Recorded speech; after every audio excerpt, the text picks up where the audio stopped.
And you're welcome to Phoenix Cricket Club. If you were with us earlier on today, you would have seen Phoenix women collect the T20 trophy. Nice, easy, in the end, 9-wicket victory for them. But now it was the turn of the men.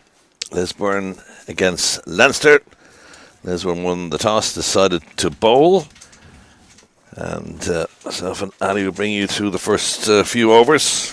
What do you reckon to this? You know this Lisburn side quite well.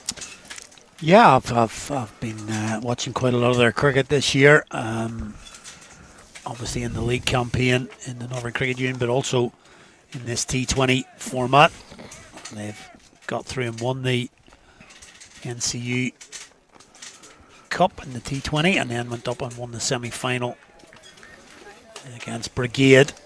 So yeah, I've seen quite a bit of Lisburn. And yeah, the T20 cricket hasn't been good over the past few years. Their skippers alluded to that quite a lot.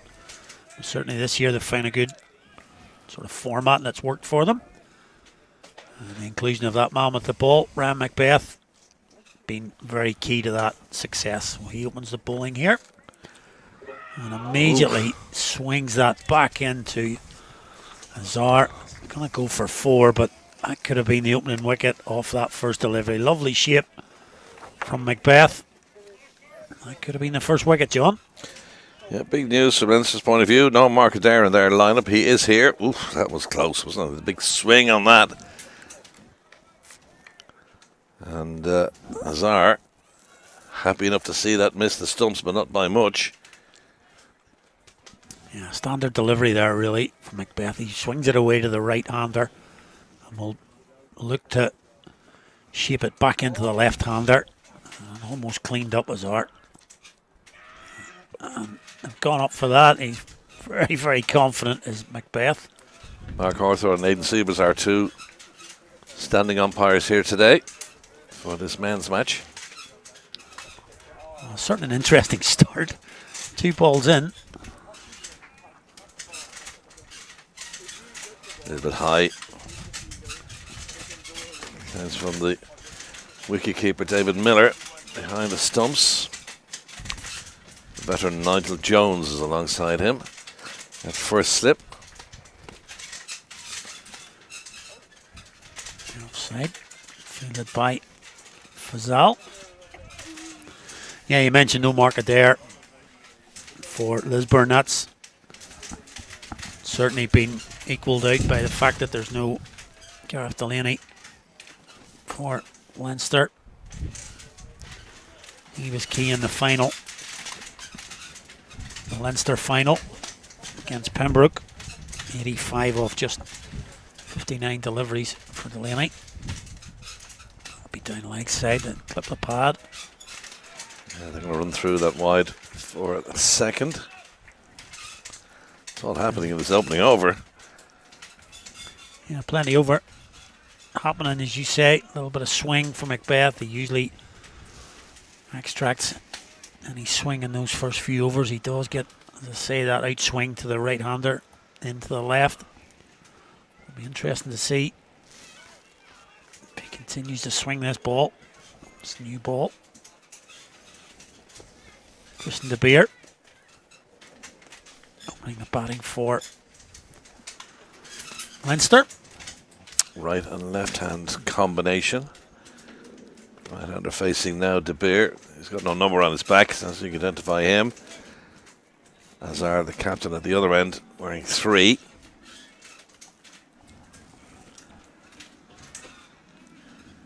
It's pretty windy. Wind is going from left to right. Coming in from the Piercy end at the far end of the ground, where the zoo and the Phoenix Park Road are located. Half stop there at backward point, but they still run through for the single. It's a profitable opening over, actually. Yeah, decent bit of fielding there from Matthew Humphreys at backward. Yeah, that first ball going for 4 byes. You may see Macbeth only going for 3, but you see the 4 byes goes on the total. Yeah, it's wides that go against the bowler these days.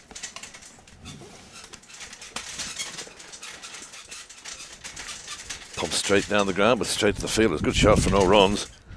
Ends the opening over, and a good start for Lisburn, who conceded 7 runs in that first over, I should say, from Macbeth. Azar on none, De Beer on 1, 6 extras in that opening over. It's 7 without loss. Yeah, it'll be an interesting one here. Lisburn have built their season really on their bowling attack. It's a fairly star-studded bowling attack. A couple of interprovincial players in Ram Macbeth, who you've just seen, and now you're going to see Josh Manley. And you've got spinner Matthew Humphreys, obviously international. Adam Kennedy's been brought into the side, and if you want, you've got Faiz Fazali overseas. He'll bowl a little bit of spin, and indeed Nigel Jones there as well. So pretty much a bowling lineup that covers all bases. You would think they're 2 good seamers. They've complemented each other very well. So it'll be interesting to see what way Leinster go about counteracting that. Yeah, one of the traditional powerhouses really of club cricket in Ireland, Leinster from Rathmines.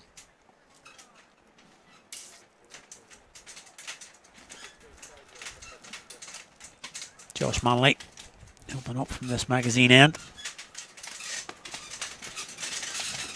Died a little bit in the pitch. We saw 1 or 2 keeping low in the women's game this morning. Almost a little bit more pace on show here. It'll be interesting to see if the pitch does continue to play with a reasonable bounce.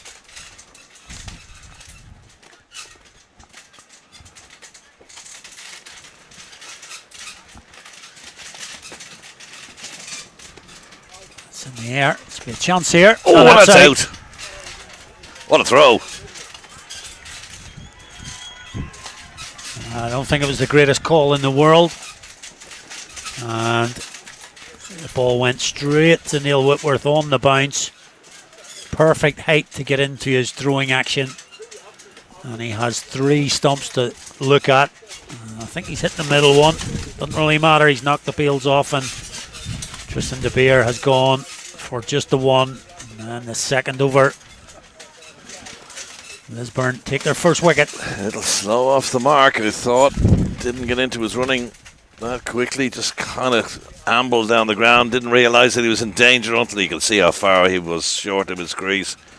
And he turns around and looks at the captain, Azar, and says, well, what'd you call me through for there for?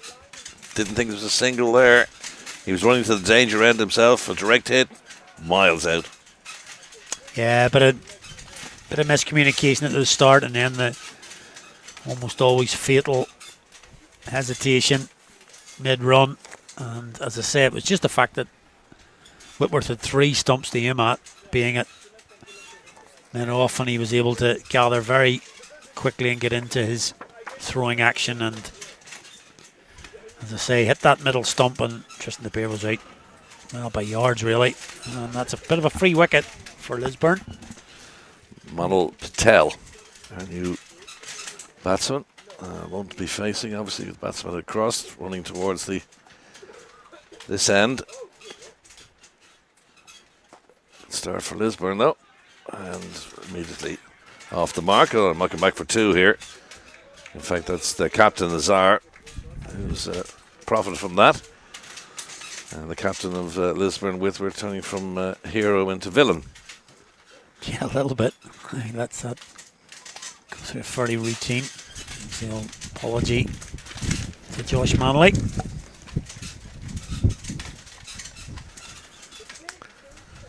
Wind is getting up, Jim lad. I don't think we'll be saying the wind is getting up any further, but it seems to be. It seems to be trying its best to stay strong. Nicely bowled. Nice good lines there.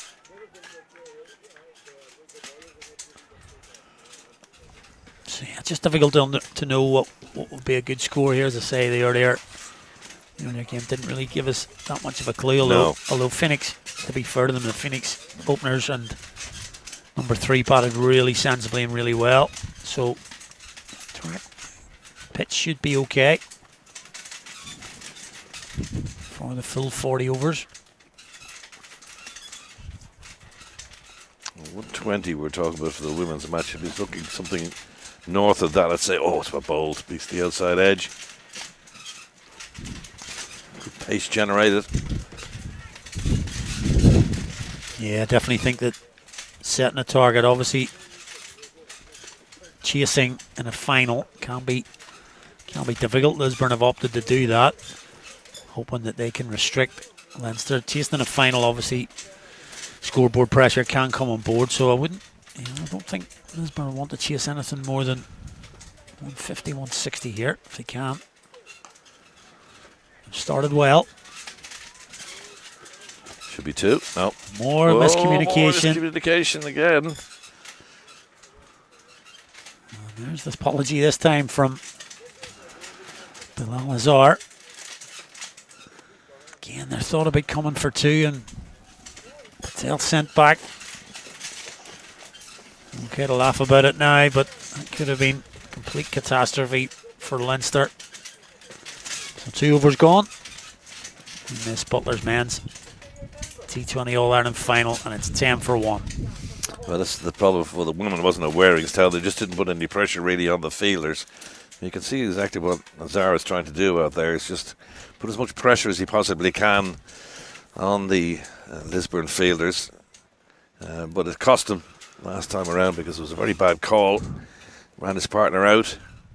So apologies to do and a bit of work to do to rebuild the innings. Now 10 for 1. We're at the end of the second over. Good start. Just 3 off that last over though from Manley and the wicket. The run out. I just mentioned Ram Macbeth joined from Breedy pre-season. He's been a key component in this Lisburn bowling outfit. Opens up most weeks. I've taken the slip out. Nigel Jones has gone into reinforce. I'm going to shy the stumps. Just misses. But Nigel Jones put into reinforce the offside. They really are making them work. Yeah, I think he may come back in now. Just with the right-hander on now.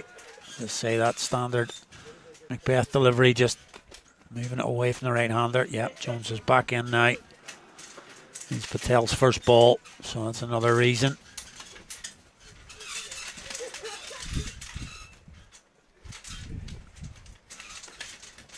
Say Macbeth will look to pitch this on off stump line and try and move it away from Patel.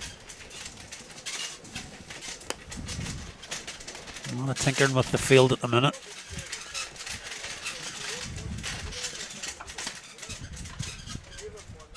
Should be given a wide down the leg side. Yeah, not adjusting there really. That would have been a good line to Azar, but the right-hander on strike now. A little bit of calisthenics there. That's good. Yeah, looks fit. I wouldn't be trying that at home.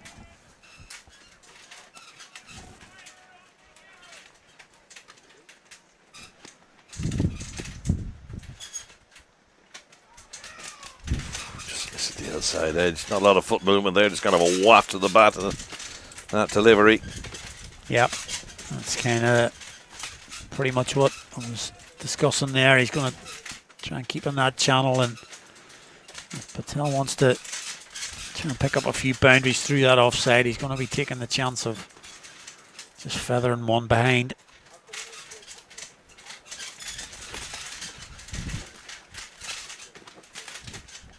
Again, beats the outside edge.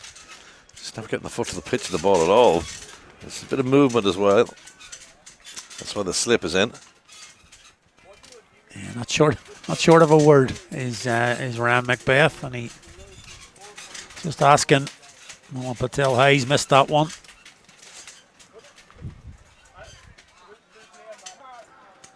I give full credit to our camera crew here as well. It's very windy where they are, the end where we are. It's very breezy up on the top of the scaffolding, but they're doing a tremendous job. Cut to backward point. Bit of a fumble, but no run. Manny Humphreys again. Another real rule to play here. His left arm spin.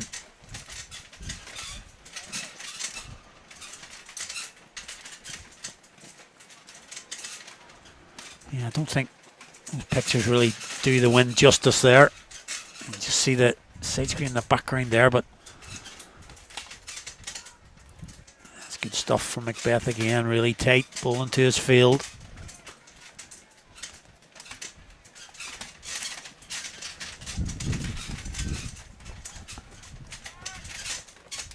Just with no Gareth Delaney in this Leinster outfit, kind of looking down, thinking where's the the big hitting coming from.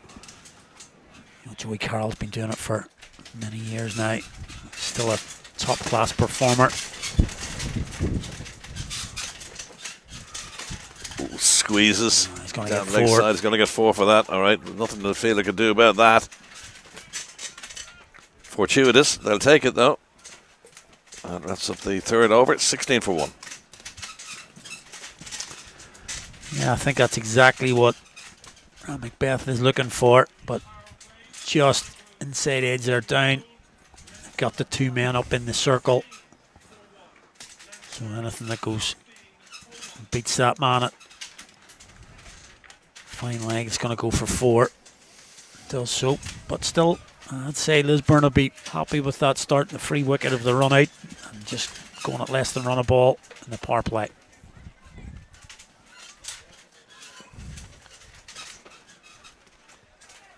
Josh Manley pretty much always has a smile on his face no matter how the cricket's going.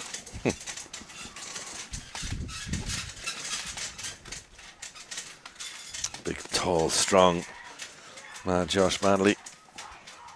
Bowls from a big height as well. That's a big white dropping ball down to your toes. Did well actually dig that out. Come around the corner for a single. Of the original Leinster lineup we were given, Delaney's not playing as you mentioned. Araville, Sukla also omitted. The 12th man today is Zessan Ali.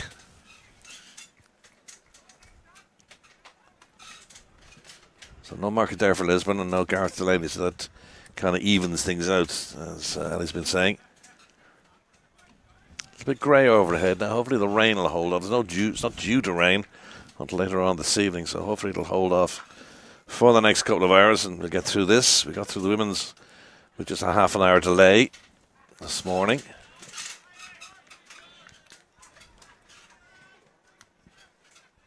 Yeah, just looking up the Phoenix Park Road there, John. Just great to see cars going past and the odd TMS bus going past as well. The old sightseeing buses going by there. The number 27 on Parkington Lane, yes. Something like that.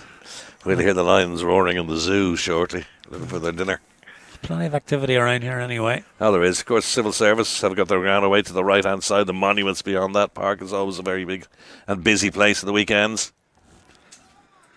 Heart of the Long of Dublin, the biggest enclosed park in Europe. Yeah, lovely place to be today. Watching this. Butlers All Ireland final. Matthew Humphrey's been busy at point. 3 or 4 deliveries have gone to him.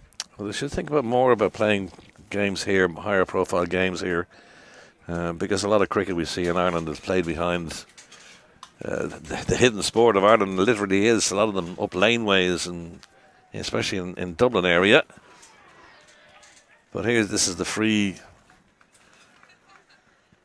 area of the Phoenix Park. You just wander in and watch a bit of cricket, wander off again. The bars are open here for the members. Always a good walk up the Phoenix Park as well and just sit and watch the cricket. Yeah, as I said, plenty to do around here. So if you want to pop into the cricket, you can. You can sit and watch a little bit of cricket. As I say, good crowd in now. And this is top class stuff as well. This is the top 2 teams in the country and at this level contesting the final. So it's not muck you're watching. Nope, there's that man Humphreys again. A bit sloppy this time with the throw, but just a single and just 2 singles so far. And he's legitimately happy at the moment. He looks like he's enjoying himself out there. Yeah, like I say, he's One of those exuberant characters, loves his cricket but doesn't take it overly seriously. Just likes to have fun and try and get his game up that way. That's down the ground. Nice shot. And we'll beat the man it off, and that is a boundary for Lelazar. Just slightly ruins the over, but still a good one for Lisburn. 6 from it. Good shot from Azar. Adam Kennedy is the nearest fielder, but it's gone straight over the umpire's head, and just there, couldn't cut it off. Despairing dive away to his left-hand side, ran all the way to the ropes. That wraps up the 4th over, 22 for 1. Yeah, standard ploy here again. Macbeth going to continue. He usually bowls at least 3, sometimes bowls through his 4. And depending on the situation, but he'll certainly bowl 3. Most weeks in T20.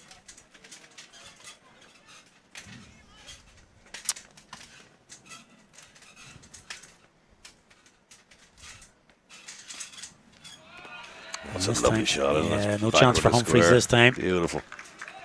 That's what he's been looking for. That's the Leinster president, I think. Yep, that's the Leinster president right there. We're fielding that ball for Lisburn. Yeah, too much width on that occasion from Macbeth, and Patel's happy enough. Just throw his hands at that one. Yeah, good shot. Just too wide, he's saying. Easy for a man of his level. Just behind square, all the way to the mound. You know what way they're going to cut that off. Just right there.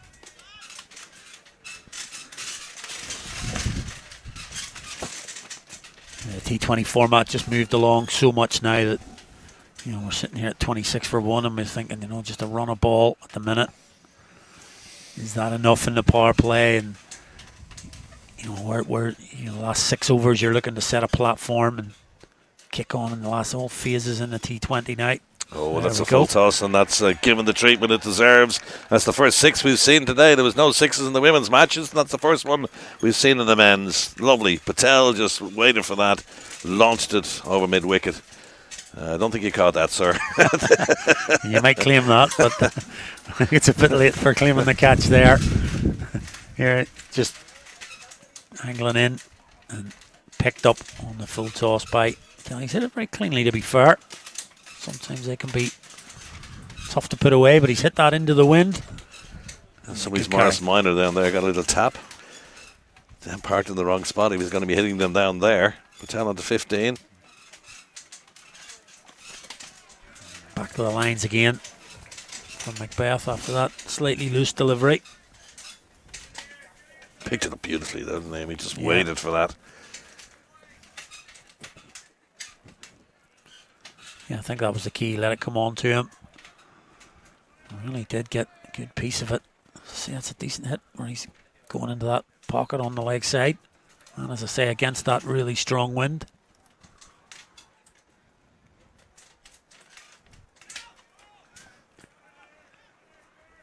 Plays and misses again. So a mixed bag of an over. Yeah, a lot of hand movement really from Patel, isn't he? Doesn't use the feet that much. Tends to go with hard at the ball with the bat. Yeah, a lot of movement to the left here. I'm hoping that's not ground staff. A little bit fresh at the moment. There we go. To close out this is 3rd over. Width again. There's a man being stationed at that area, James Hunter. Just been moved square since that boundary at the start of the over.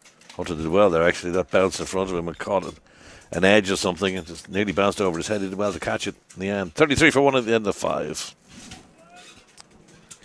Signal from David Miller just as he pops off our screen there that he wants the helmet, and that tells you one thing. There's going to be a spinner coming on.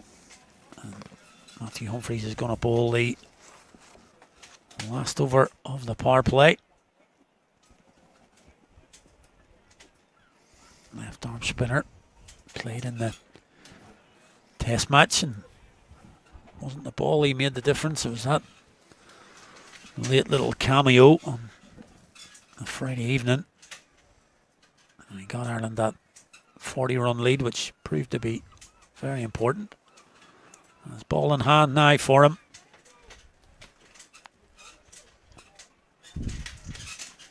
Ireland are winning matches these days, men and women. Great win in the Test match. Terrific win, as you mentioned already, in the women's series games against Sri Lanka. They got England to come up shortly, next week in a bit. 2 T20 internationals in Dublin and 3 ODIs in Belfast. Now, what kind of strength of side England will bring remains to be seen ahead of their World Cup, which has been moved to the UAE. Ireland didn't make it this time, sadly beaten by Scotland in the qualifier. Would have been amazing to see, actually, Ireland in the World Cup this time, especially the way that they're currently playing. Yeah, the way they're playing at the minute. They've just got a real vibe about them at the minute. And I think the best thing was a couple of players missing in that lineup as well. And not just ordinary players, they're top players. Yeah, they expected to be playing in the top order. So here's Humphries straight away. Patel goes after him, tries to hit that through the offside, but Nigel Jones fields. Immediately going to change the field. Man's going to go out on that cover boundary. George Dockrell, like, really, isn't it, the way he bowls? Humphries' left arm around. He bowls a good change of pace. Another boundary rider at the moment for Humphries is James Hunter. I think they're going to leave it for the left-hander, are they? 2 square covers. No, he's going to change it and put out. So your boundary rider that was on the leg side has now come up. He's now offside. He'll come into the circle. So it's Fazal. He goes back to long on. You must have 2 men outside, or you allowed 2 men outside the circle for the power play, which is the first 6 overs. That's in the air. We got somebody underneath it. Yeah, easy catch. And Ram Macbeth. The business from Matthew Humphries have worked that out really nicely. And Azar trying to go straight down the ground.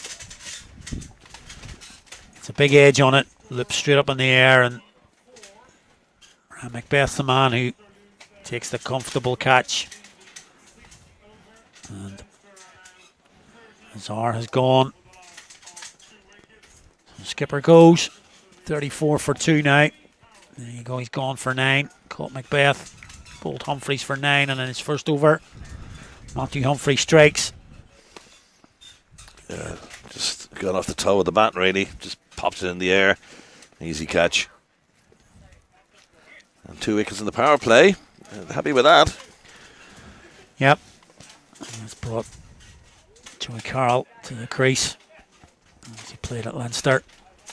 He's a year, but still a vital component in this side. He's checking out if he's in the team. Bats bowls. A big competitor. There's a job on now, though. I'll bring a slip in and attack a little bit. That pair came together when the score was 7 for 1. Patel and Azar brought down to 34 before Azar perished. Good change of bowling, bringing on Humphries. He's got the wicket. New men at the crease in Patel and Carroll. Patel has been there for just a little while, 17 from 17. Carroll fresh to the crease. Nigel Jones standing at first slip.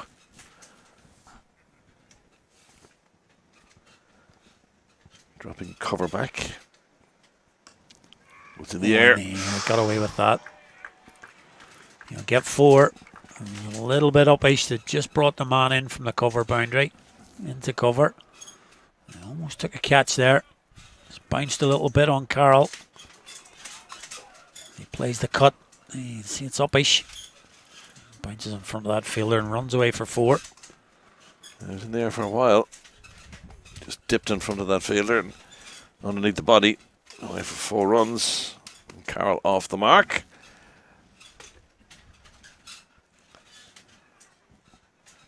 Quick single shy at the stumps, but they're home safely. And that wraps up the 39th over. 39th over. 6th over. 39 runs. 2 wickets have fallen. Patel on 17, Carroll on 5. Power play done and dusted.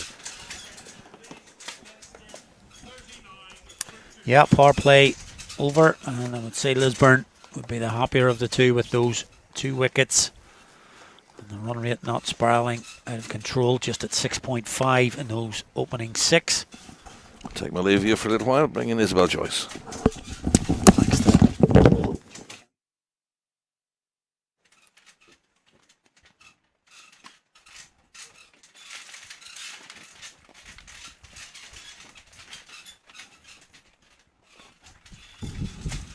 Yeah, as John says, he'll take a little break now. Delighted to have Isabel Joyce back with us now. Is he? What you made of the first power play there for Lisburn and Leinster? Yeah, I think Leinster haven't found it too easy, have they? And yeah, it's always disappointing to lose a wicket to run out, especially early on. You're not expecting to get too many singles in the power play. So Adam Kennedy to replace Ram Macbeth. Tall bowler, he'll look to hit the pitch. Could have been another one of those run-outs. Yeah, the running's not been pitch perfect, let's say. No, well, I mean, he was calling, I think it was Patel was calling Carroll through, but Carroll knew that it definitely wasn't a single. Straight to Matthew Humphreys there, who is left-handed as well, so he was able to take aim at the non-striker's end. But Patel had to dive in the end.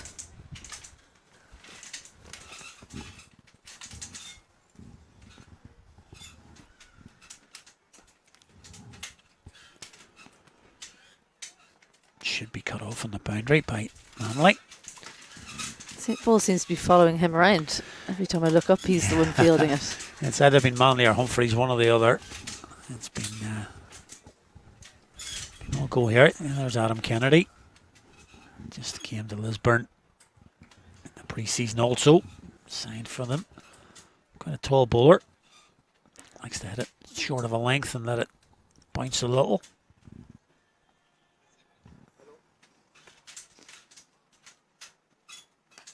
That's wide though. That's cut away. Yeah, Kennedy made his debut for the Northern Knights provincial team on Thursday. Wasn't a great day for his side. Lost out in that game.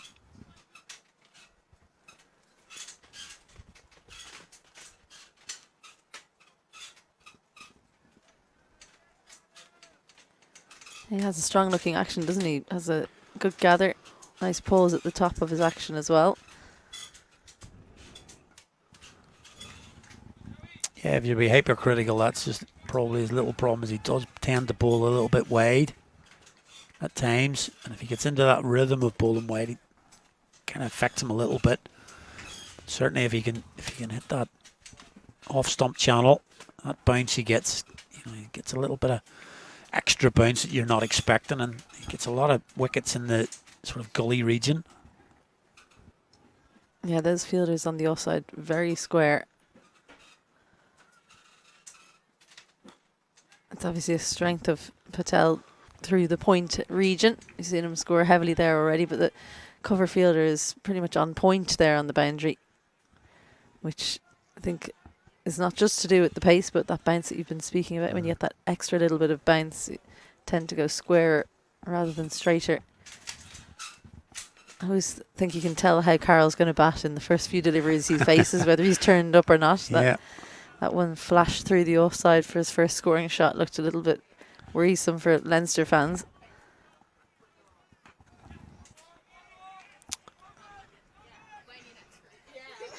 Good Holiday with the fielding. Down at third. Yeah, it's just seeing him on the team sheet, obviously. Don't see a great deal of Leinster over the years, but played against Leinster a few times. But just seeing Joey Carroll every time, just every year he comes back, great competitor, and he's still a guy that I know for a fact that any team coming from the north or northwest playing Leinster always look and see, is Joey playing? Always. Yeah, he struggled with injury at times, but He's an important player in this lineup. You can see just from that shot on your picture, he's a strong guy. Not very tall, but very, very strong. Comes from Tasmania in Australia. I have to say, one Saturday afternoon I was watching a bit of cricket in Tasmania, turned around, there was Joey Carroll. Didn't even know that was where he was from.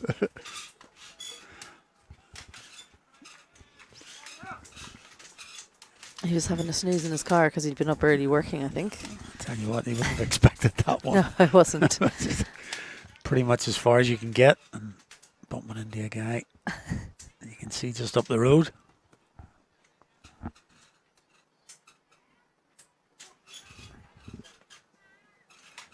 Yeah, I think Humphrey's spell's going to be important here. I say, are they going to just sort of play him off? We've seen one guy, Azar, trying to take him on and perished. Are they going to be happy to run him around for ones here and expect the odd bad ball? You would expect that Humphreys at his level won't be bowling too many. I wouldn't have thought so. So it's whether they are brave enough to take him on. Oh, it's Patel's looking to take him on, and there's your answer. The front foot didn't go anywhere close to the ball, so the turn taking it away from the bat. He wasn't going to die wondering anyway.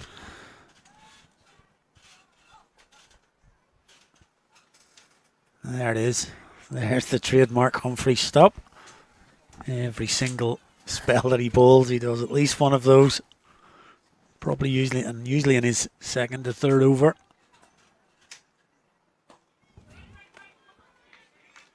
One thing when I watch Matthew, there's very few people come down the wicket to him. Very few, whether it's just with the left arm, it just stops you coming down. But very, very few use their feet to come down.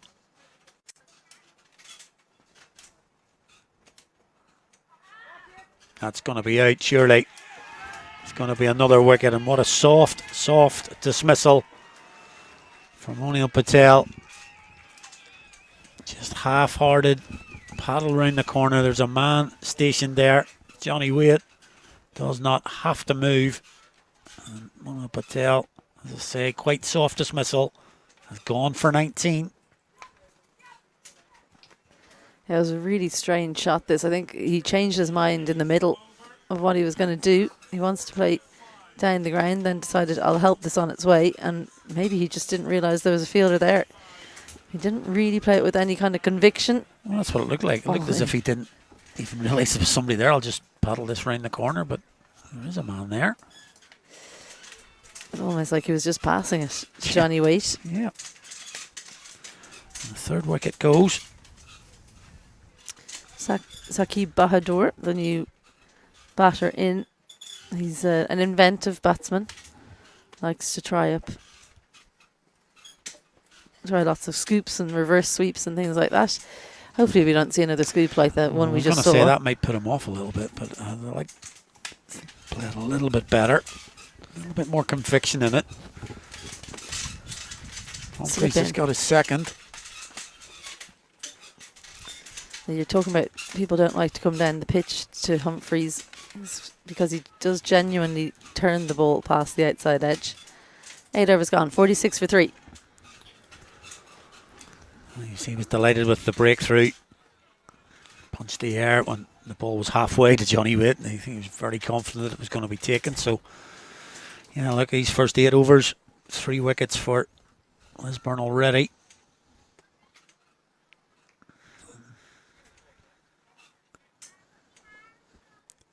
Kennedy to continue. It's hard to know what a good score is on this pitch. Well, I was actually just going to say to you now that they're 46 for 3 from 8. Do they stick or twist now? You're in that position now. If you've got a really platform with 46 for none, you know where you're going then. You're going to go hard from now on. 46 for 3. You don't really have any option but to go hard, but another couple of wickets here could really set them back. Well, I think it's a case of deciding that you're going to try and win the game rather than not lose it. Yeah. So if you're going to try and win the game, you have to take on the bowlers now. They're going to have to score heavily from here on out to put up something 150, 160. You'd imagine would be a good score here. But if they just keep knocking it around like this and then wait a long time to actually accelerate, then 130, 140, just don't think that's going to be enough. Yeah, as I mentioned with John earlier, Lisburn's bowling attack is their strength, but batting's not too shabby either. And as you're mentioning there, they've got to make a plan here on the hoof really and decide. Maybe that's what they're going down to have a chat about now. Is that when are we going to press this pedal? It's pretty much got to be soon, because otherwise, as you say, they're going to have to go with 14s and 15s in the last 5 or 6. Maybe they're having a discussion about maybe one of them working it around. Is Joey Carroll going to be the one? Doesn't look like it. That's 2 defensive shots, as we're talking about. Yeah. Them putting the foot on the accelerator.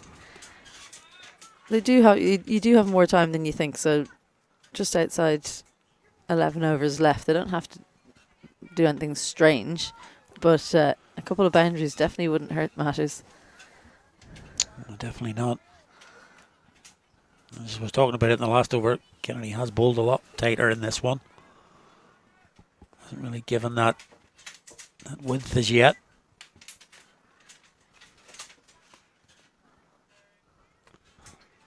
And there it was. Carroll throws the kitchen sink at it.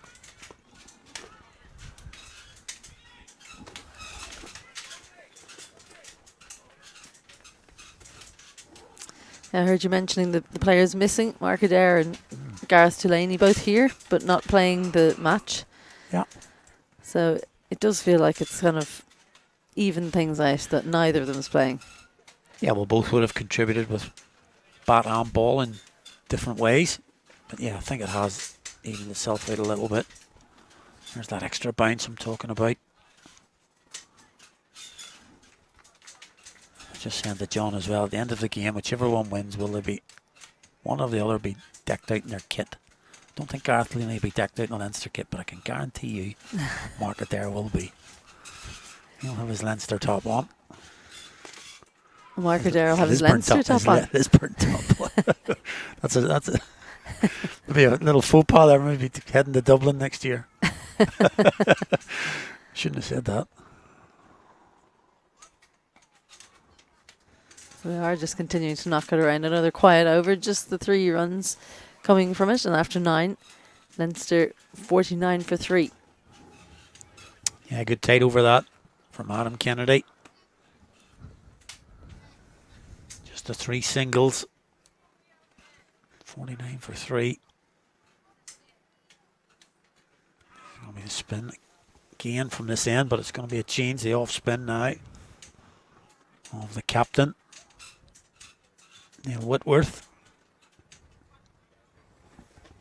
Just bowls orthodox off spin.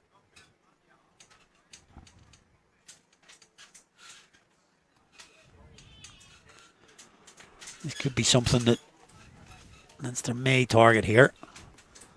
Yeah, they've got to do something, because they've had 1 over that they went at better at over 10. The 5th over went for 11. Everything else has been 6 or below, apart from the first over was 7, of course. But that's not going to win you too many T20 games. It's really not. And coming up to this 10th over, just a momentum shift maybe is what's required as well, just to give a little bit of confidence to the dugout. Could be another wicket. Just falls short. Johnny Wade top edge. I think that shot shows that it's not the easiest pitch to bat on, because he shifted to the offside there, Bahadur, and looked to sweep, but it was kind of slow bounce off the surface from Whitworth. Oh, it's going to be a wicket. Joey Carroll comes down and pretty much just walks past it. And it goes through to the keeper, Miller. And one of the easiest stumpings you're ever going to see. Joey Carroll didn't even bother to turn. And he's gone for 10.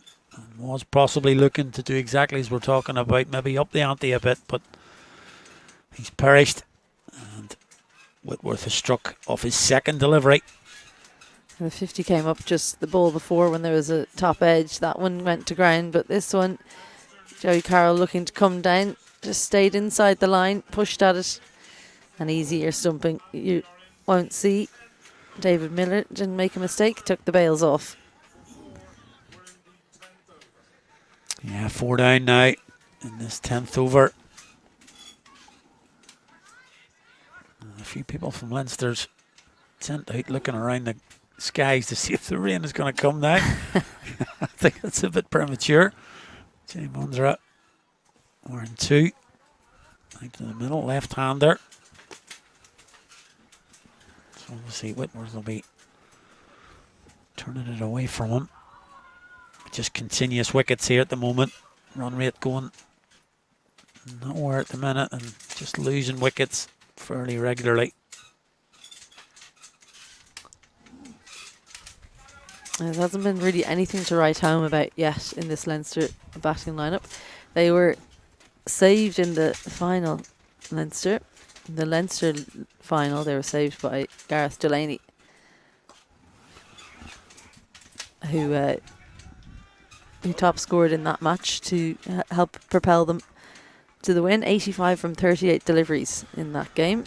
They posted 174 for 8 and winning by 59 runs. Yeah, I was sort of mentioning earlier on without Delaney, I'm just looking down the lineup and where's the person that's going to do that? You know, it's not as it's gone down the ground and beautifully taken by Faiz Fazal. Safe hands down there. That long on. And Jay Mundra came out and he tried to up the ante. Hit one in the cover region of the previous ball. Tried to go downtown there, but it's a good carry down there, and Fazal's positioned down at long on. Takes the catch and another wicket falls. It's 52 for 5. Mundra going for 2 from just 3 deliveries. They obviously have decided to target the off spinner, but it hasn't paid it at all. Just didn't get great connection. It seemed to stay in the air forever. Fazal takes a good catch. Never easy to take a catch down long on or long off in the air for a very long time. But yeah, Leinster in real disarray now. Hard to see where the runs are coming from. They seem to be finding it very difficult to find the boundaries and losing wickets. It's not a great combination. Not a great combination at all. It's Tom Johnson out to the middle. And the skipper will be delighted with his choice to come on there. 2 wickets in the over, just the 3 runs. And at the halfway point, Leinster 52 for 5. Well, the last 3 overs have gone for just 8 runs. So really struggling stuff here for Leinster. Not a great card to look at. 19 and 10 from Patel and Carroll, the best scorers so far. As are just the 9 for him. De Beer was run out early on for just 1. Mundra came in and looked to go down the ground. Went for 2. Bahadur and Johnson, the 2 out in the middle.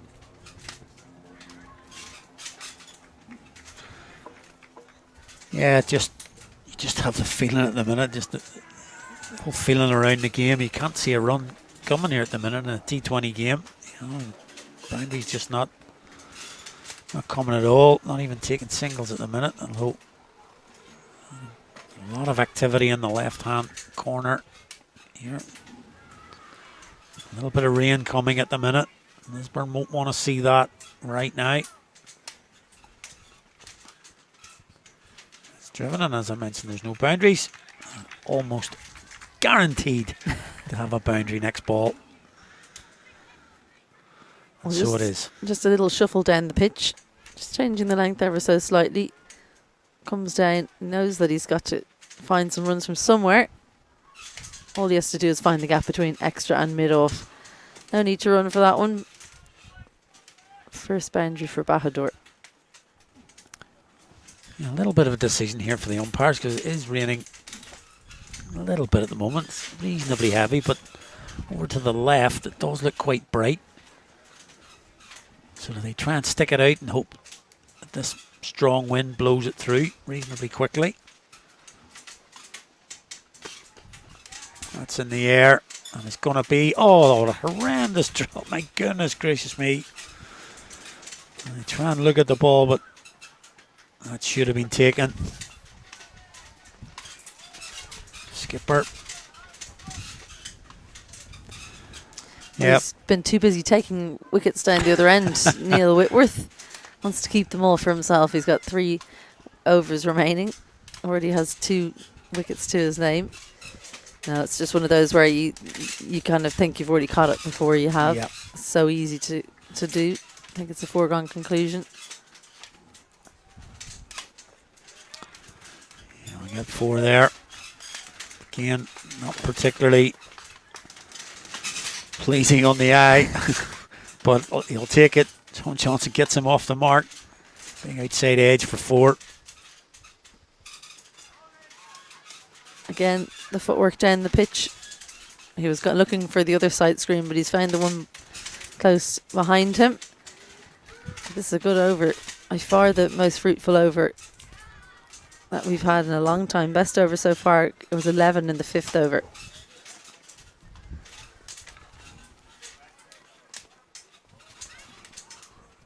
Could be a wide and is, even though Johnson moved across a little bit. Still angled down leg side. That wind has done the business. Blown that little shower over. Hopefully. Well, it was one of those where Leinster are all thinking, we should head in. This is too heavy, and Lisburn won't move off the pitch. Definitely not. The umpires have got it right there. Never an easy choice to make. You want to be fair to both teams. Yes, as you say, Lisburn will be looking to stay on as long as they can. That's width. I think that would have been a wide.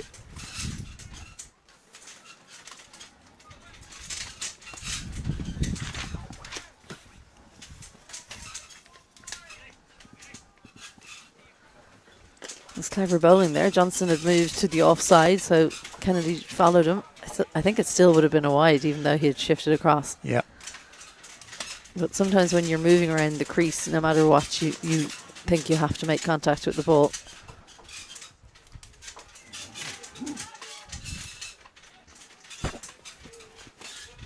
Glenn Halliday out on that square leg boundary. So as you mentioned, one of the better overs of the innings for Leinster. Equal best over. Well, no wickets in it for a start. But equal best in terms of scoring. 11 from the over. 63 for 5. 9 overs remaining. These two just seem to be taking the game on a little bit more. We've seen them move their feet, move around the crease. There's no point in just sticking around, hanging around for the next 9 overs.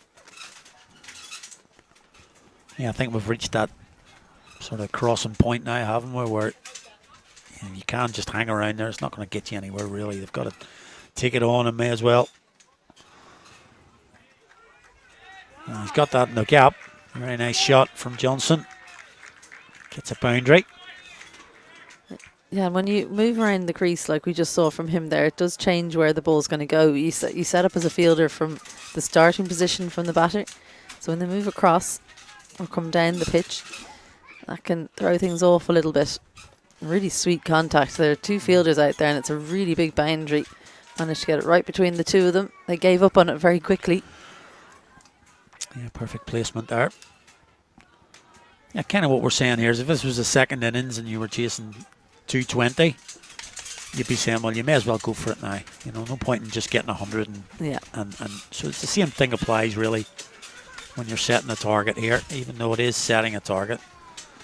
I think the hard thing is knowing what a good score is. And that's the problem with setting a target. So do you pick a number and aim for that? Do you see how it goes?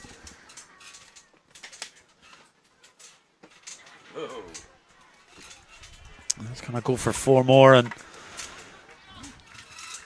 yeah, they've just a little bit of innovation and movement about the crease. As we said, very few people came down to Humphreys moving their feet. They've been moving around the crease. Badder joins Johnson with that particular idea. Gets it away for another 4. 4 or 5 boundaries in the last couple of overs. Well, that was the invention I was talking about with Saki Bahadur. That's the kind of thing you're expecting to see from him.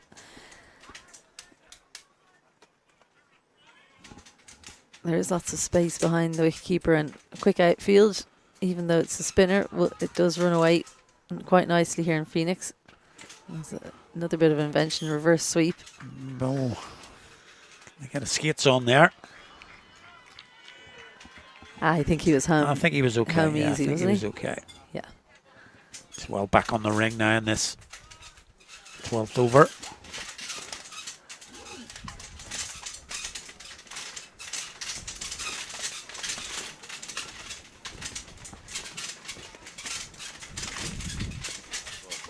Just threw that one up a little bit more, Whitworth, but second decent over in a row for Leinster. Is this the start of a little bit of a fight back from the man from Rathmines? 12 overs gone, 73 for 5. Yeah, 10 runs in that over, 11 in the previous. So these two doing a good job for their team. Of course, Lisburn got to this final by virtue of a similar type of, it was a run chase, wasn't it? But It was, yeah. lower order coming in and smacking the ball around to all parts to beat last year's holders. CIYMS, yeah, they were looking to come back for the 3rd year in a row. I was at the final last year, went to a super over against Balbriggan. It was Mark Adair who bowled the super over that day. Of course, he's here today with Lisburn, not CIYMS, changed clubs. But yeah, that game, I was at that game in the semi-final against CN. Lisburn were dead and buried. James Hunter came in. He came in 6 or 7. Scored 80 off around 40 balls. Got them to the final. He beat Warringstown in the final. And then in the semi-final of the All-Ireland, beat Brigade at Wallace Park. When again, that they were in all sorts of baller there. Mark Adair bowled the 19th over. I'm fairly certain he bowled a maiden. The 19th over in Brigade. Should have won that game, I think. But they've just got that little knack in this competition this year of Lisburn. Just getting over the line, which they haven't had in previous years. Slightly different here today. They're in the box seat at the minute, so maybe that's not the way they want to be going. They prefer to be behind the 8 ball. Yeah. Oh, and that could be, it's got enough on it. I thought that was going to go to Johnny Witt again, but he's got enough on it. So just this little bit of innovation and just trying things differently. Paying off at the minute for Leinster. Well, they've got a field set here, long on, mid-wicket and square leg out, cover and third as well. Is that the right field for a batsman like Bahadur? He's shown that he likes to play scoops and sweeps. He has come down the pitch once or twice, but by and large, he's using the pace.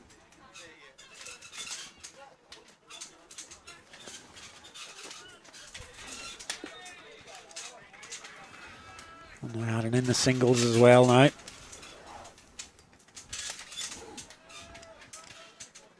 So just the green shoots of a recovery here at the moment for Leinster. As you mentioned, it hard to know what a good score would be. I think they could be looking towards maybe 140. 140. What the start had said 150 to Yeah. 160. That Lisburn wouldn't want to be chasing any more than that. Yeah, I still think 140 is below par.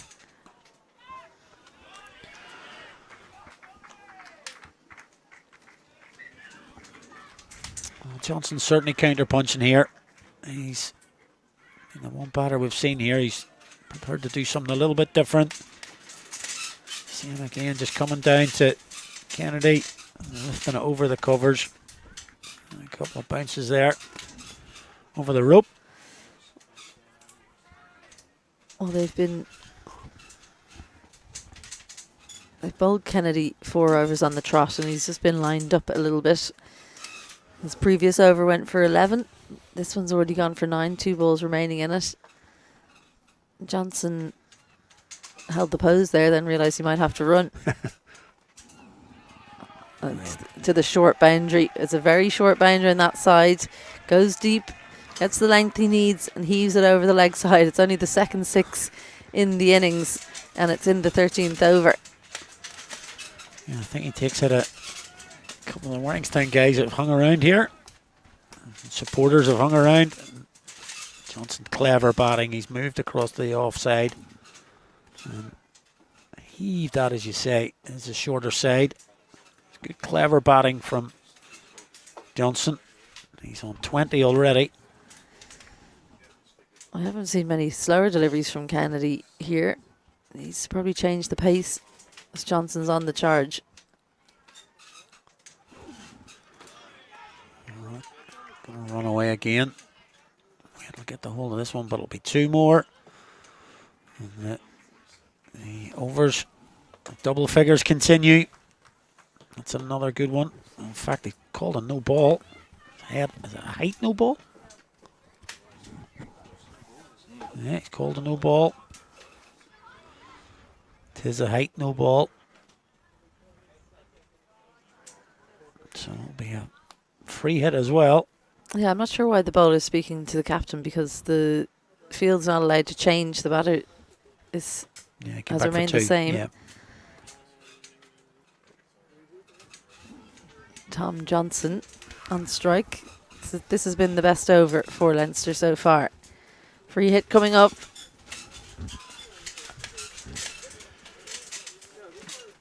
Not great to have your last ball of your spell as a free hit. That's what Adam Kenny's got to do here. Comes across the offside again. He'll have to bowl another one because that's well wide. Johnson has really upset him here a lot in the fact that he's moved across to the offside. He's going very early, basically telling Adam Kenny what he's going to do. With this free hit, he's looking to put another one in the pavilion.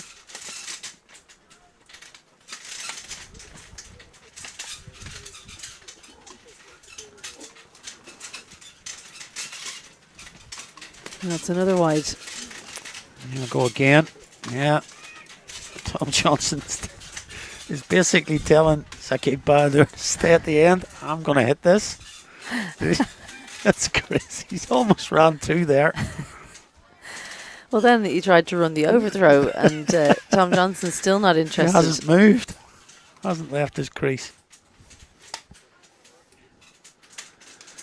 Yeah, I just see Nigel Jones heading over towards Adam Kennedy there. Plus a little bit of advice.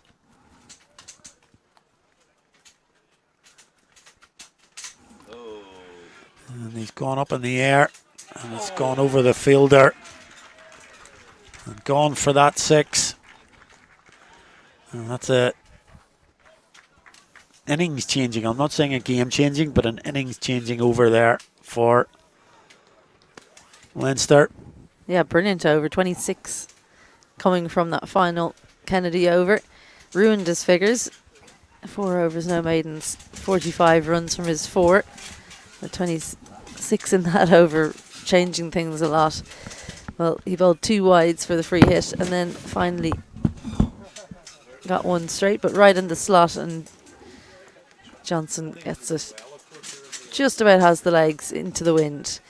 Annie McCalmont take a well-earned break, and I have John Kenny back alongside. Enjoy watching that from the back of the tent there, John. Yeah, actually, I was just checking the rain. It was sweeping across the ground, but it was only a little small shower. The mountains at the back weren't visible, so I was a bit worried that we're going to get a lot more rain, but it seems to have abated, and hopefully it'll stay this way to the end of the match. So 99 for 5, starting the last 7 overs. Humphreys 2 overs.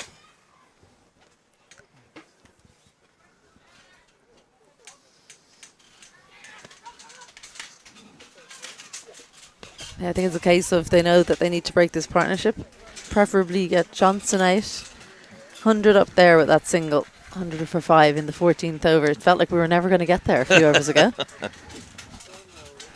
Yeah, polite smattering of applause around the ground for reaching 100 in the 14th over.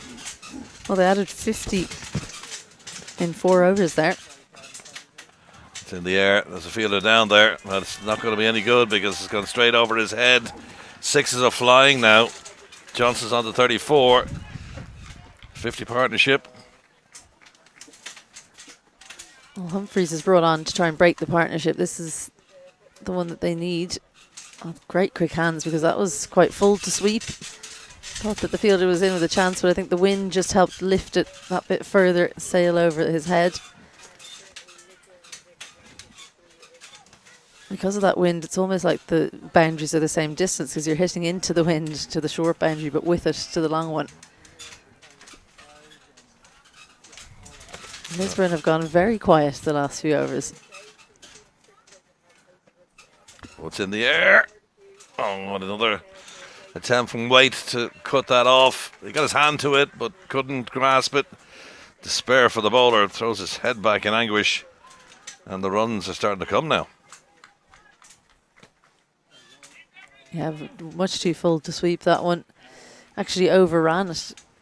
Did Waite. Got too close to it in the end to grab it. He's taken one pretty good catch already. Has had 2 that he hasn't managed to get to. Johnson racing to 38 off just 13 deliveries. Just the kind of impetus they needed. Run rate's now gone past the 8. 6.3 overs to go. Flatter delivery this time. Does the trick for Humphreys, at least. Puts a dot ball in the book. Starting to brighten up a little bit, which is good to see. Not as dark as it was a few moments ago when we got that little small passing shower. Go ahead, check the quick single to the captain. Yeah, nicely run, called through immediately. Smart piece of running. They're similar types of runners as well, these two. So that's always good, because it helps with the understanding when you can take a single. Good intent in general from the two of them. Good over for Leinster so far. A dot ball to finish it, but they'll be happy with 12 from the over. And we're on to Nelson, 111 for 5 at the end of 14. Yeah, Humphreys the standout bowler in this lineup, so taking him for 12 runs and an over is always a feather in the cap for any batting team. 6 overs remaining. We were saying we hoped they'd get near 140. They can start looking north of that now. I think Josh Manley's going to come back now from the Paisley end.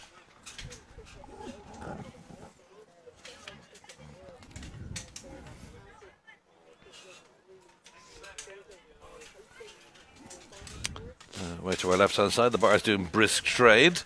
There's burger stall there as well for those who've showed up. Not a bad crowd in. A few people down from Lisburn to support their club side here as well. If you weren't this earlier on, Phoenix won the women's title. Easy victory in the end by 9 wickets.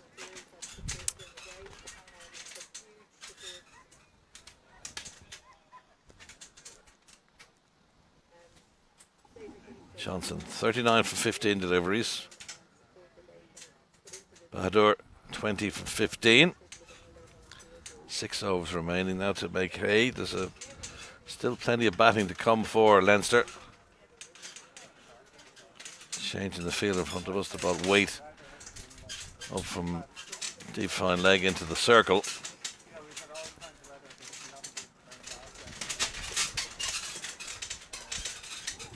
Neither of these teams have won this competition before. CIYMS have won it 3 times. There have been 7 editions. We missed. It was the competition that went ahead actually during COVID. It's the only one, that All Ireland competition that went ahead, because we were only allowed to play T20 cricket, if you remember. I know. Yes, about that. All the weird rules that we used to have to deal with. Couldn't touch the ball. Oh, weird time. What a weird time in our lives. He hit it direct. He's gone. I don't think that's worth the risk. Well, not if they haven't decided beforehand that they're going to do it anyway. Johnson's key to this run-getting exercise for Leinster. Would have been such a pity to see the back of him through a silly single to point. I think he knew he was dead there. He was holding. He was starting to pull up actually before he got to the crease, but he'd have been well out if that had hit. Didn't miss by much though. Johnson on to 40.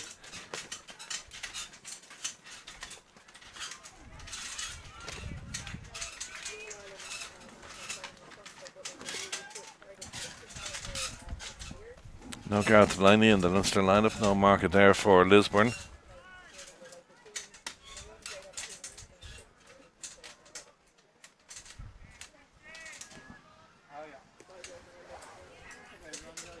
Good figures from Mandy so far. Hasn't taken a wicket yet, but he's only conceded 11 runs. You consider that Johnson's been running riot for the last while.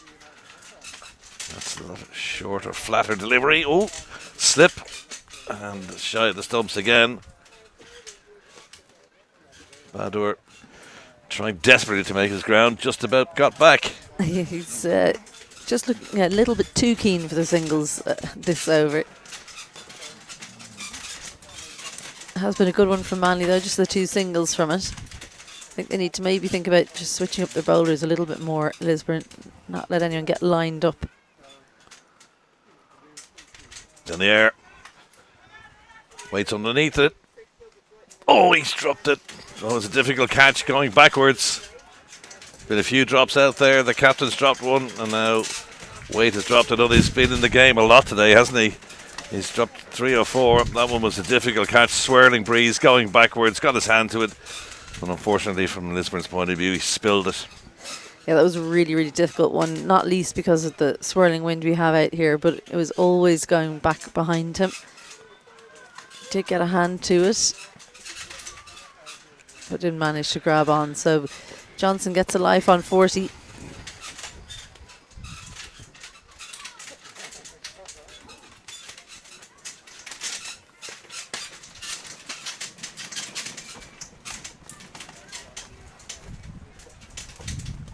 Nice little change up to close out that over. Just the 5 runs from it. A good one from Manly. 15 overs gone, 116 for 5. Wade jogging through your picture there. Be disappointed to drop that. Here's the batting cards. Leinster put into bat by Lisburn. Not the greatest to start. 7 for 1 at one stage with the bore run out. Patel 19. Carroll on 9. These two though have pushed it on nicely from 52 for 5 to 116 for 5, and we've got still 5 wickets in hand and 5 overs in hand too, so anything north of 140, well pleased with that, say? I'd say they'd be looking at 160 now.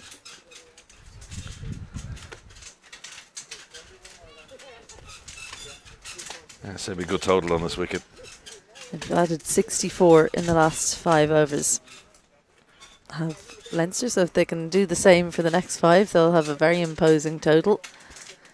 170. I think they would have taken that at the start of the game. I think so. Johnson's been imperious out there as well, letting onto the bad balls.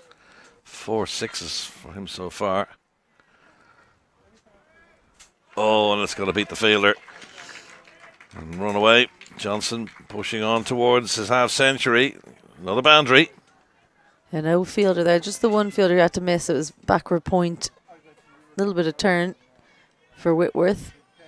But that almost helped Johnson to get it off the bat. Just got enough power on it to beat the fielder. They've elected to have a mid-wicket in the ring rather than have a third. Might want to think about bringing that man across. Just let them have the single on the leg side. In the air, and that's going to go miles as well. That's a nice way to bring up your 50. Johnson down on one knee and passes the half century and acknowledges his teammates away to his right hand side. Good knock so far. 50 for Johnson of 21 deliveries. He's just made it look easy. He seems to have all the answers, no matter who's served up to bowl to him. Shifts across again. That's an excellent sweep shot. It was exactly in the arc that he needed to get the elevation as well to send it all the way for 6. Masterful stroke that. Stepped across the stumps, and you could see the reaction of Neil Whitworth. As soon as he left the ball go out of his hands, he knew. Down on hands on both knees, knew that was flying over the boundary ropes. It's 10 from this over. Still 3 to come.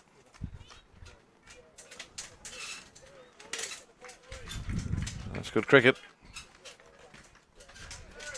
I think that's been the impressive thing about his innings as well. He tends to attack the first few balls.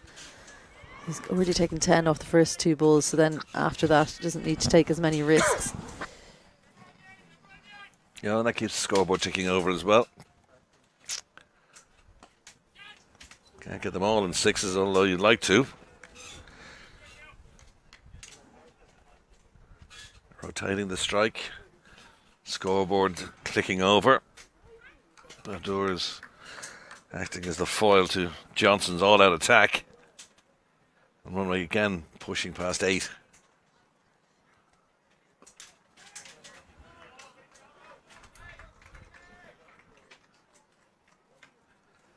Nicely eased for another single. Good over again. 13 from it. 129 for 5.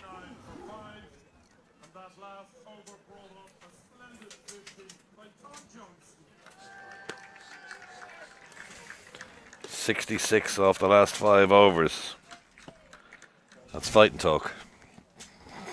Yeah, well, they've got 4 overs left, so 130 they're at about now. If they go at 10s, which you'd imagine they will, they'll get up to that 170 mark, and I think that'll be a tough one. They even have the opportunity really to go beyond that. They've scored so heavily in those overs. One massive over for 26, then it's been 12, 13, 10, 11. Just one quiet over there of Josh Manley. The Lisburn brains trust coming together to decide what to do for the remaining 4 overs. They pretty much felt like they had it in the bag at 10 overs gone. It's 52 for 5 after 10. Seems like a long time ago now. 129 for 5 since then. Sightseeing bus passes on the road beyond. Phoenix Park, a hive of activity. Cars up and down the road. Sightseeing buses in front of us from the Passley end.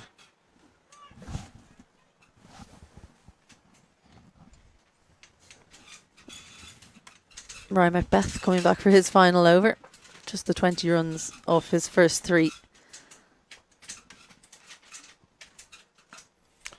Oh, that's gone many's a mile too. Those people on the scenic bus might see that one coming at them. That was a big, big hit down the ground from Johnson. He really is seeing it like a beach ball out there.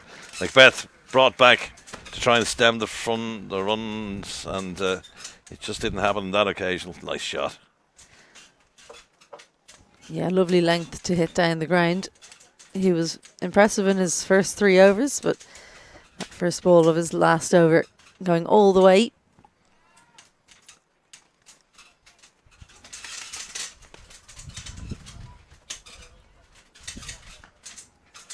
As Isabel said, remember, there were 52 for 5 after 10 overs.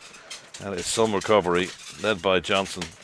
26 deliveries for his 62. Yeah, amazing stuff. That ball, Macbeth rolled his fingers over. He changed the pace. And I think that's something that we didn't see enough of from Adam Kennedy in that over, his final over, his spell, where he went for so many runs. That's all out attack now. Bahadur joining the party. He goes to 26. He's been quiet for the last while as Johnson's been battering the bowling.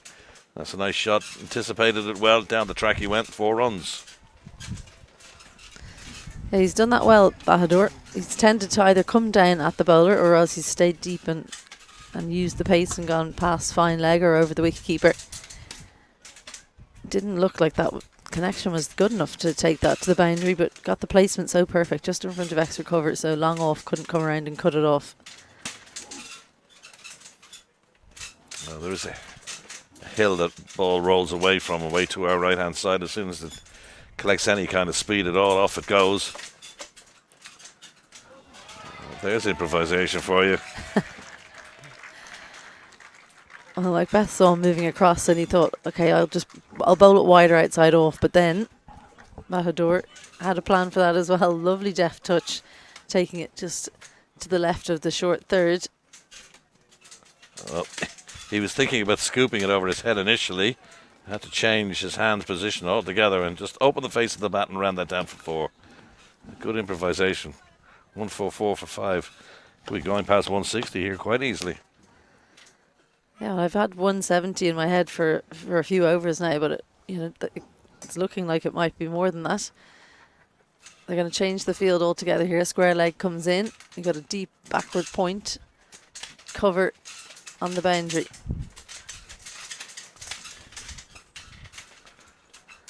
Few flecks of blue coming through the clouds above us. Hopefully they can break things up. That's a wide.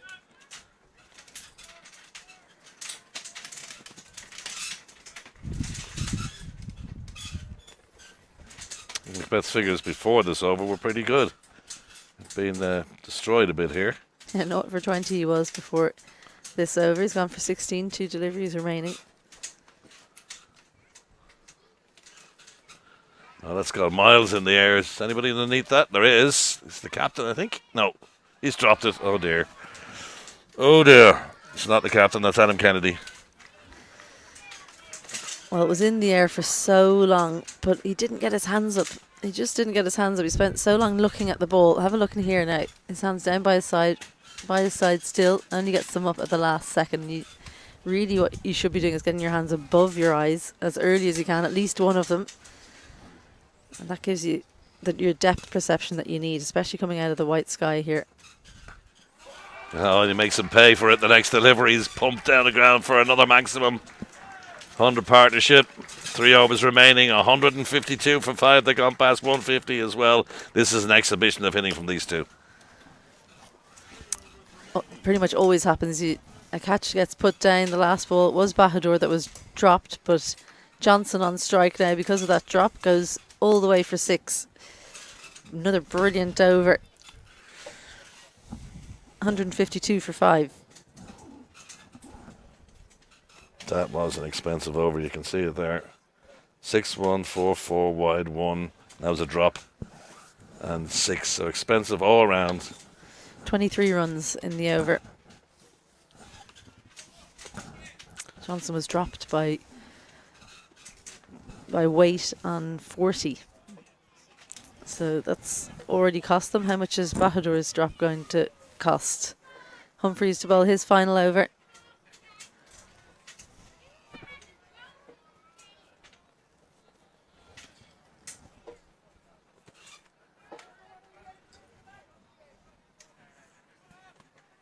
Well, that run rate creeping up towards 9. 14 4s and 7 6s so far in this innings. And the scoop will add to that. Make that 15 4s. Premeditated shot. Nicely executed. Humphreys was swept quite well by Johnson, so he bowled a little bit quicker at the end of his last over, but you don't want to do that against Bahadur because he's so good at these scoops. Gets offside of the ball, keeps his eyes on it before he shifts to the offside. Makes sure that he gets it over the wicketkeeper's head so he doesn't give weight and 45 an opportunity to catch him. Well, that's what you got to do if you're watching at home. And even looking at that kind of technique, you make sure that if you're going to do that, you've got to keep your eyes fixed firmly on the ball. Watch the ball onto the bat and then flick it over your head. This time he's going with the reverse.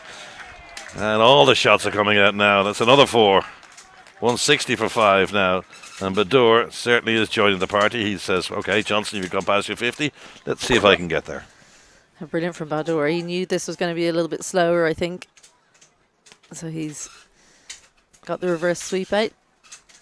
You have to have good, strong wrists for that shot, which he obviously has. Back-to-back boundaries to start out the opening of Humphreys' final over. He only went for 8 in his first 2 overs. this second half of the game is ruining all the bowlers' figures. I was about to say that, yeah.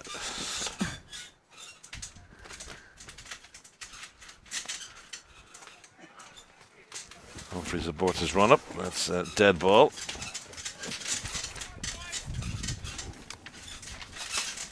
And now the bowler decides that he's going to step away. A bit of gamesmanship out there, I think, between the two of them. Bowler steps away, and now the batsman steps away. Get on with the game, lads. I think a bit of cardology going on between these two.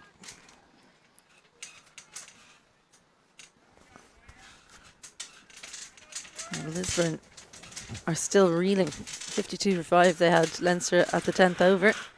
They've added 100 since then in just 7 overs.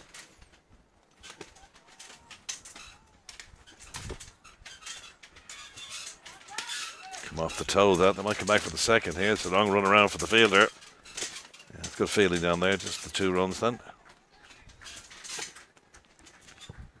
A really important 3 overs here. Lisburn can't lose sight of the fact that even though it's been a brilliant rebuild, they still have an opportunity to keep it quiet in the last few overs, and 160 is definitely chaseable out here. What they don't want is that total getting near 200. You might fancy 180, the way these two are going.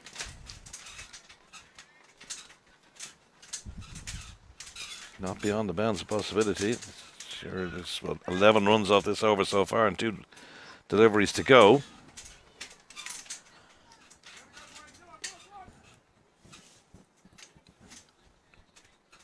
The way they were going, we're thinking 120. That might be a par score. 140 then looked reasonable. What a shot that is. That's from off to on, round the corner, all the way. Short boundary, I know, but beautifully timed. Switch hit. Got the feet the other way around. Have a look at the back leg. Comes all the way around. Gets down on one knee. Turns the hands. And the angle he held the bat at while he played the shot meant that it went all the way for 6. An audacious shot.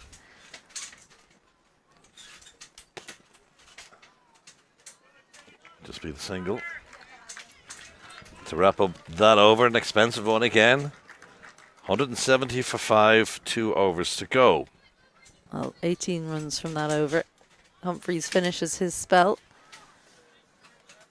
And a partnership of 118 from these two has saved Leinster from what was looking like a limp defeat. 71 from the last 5 overs.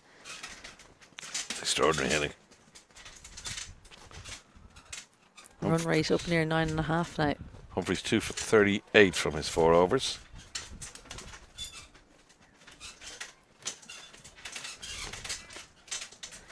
Josh Manley to bowl the penultimate over. He's been the solitary bowler who hasn't been taken down yet.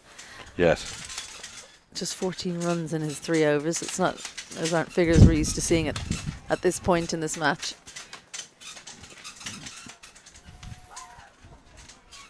Just a case of trying to stymie the runs now in the next 2 overs. Lisburn. Don't let the game get away totally from them. 170 for 5 is still a big total. But there'll be additions to that. Remember, this pair came together when they were 52 for 5. And well, as soon as you say that, stymie the runs he does.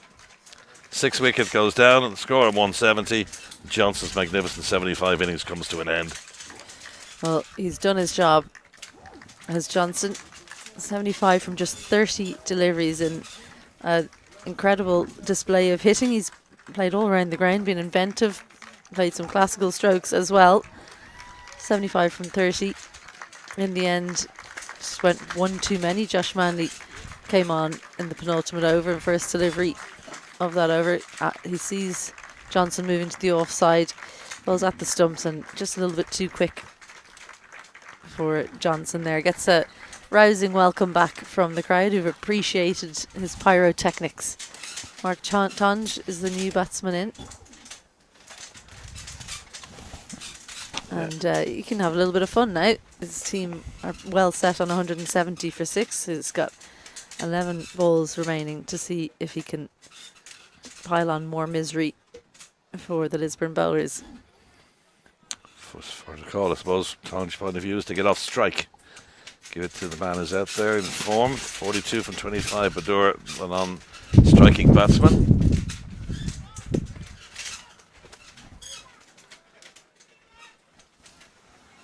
A rare dot ball. Like 2 dot balls in a row now from Manley's last over. 1 for 14.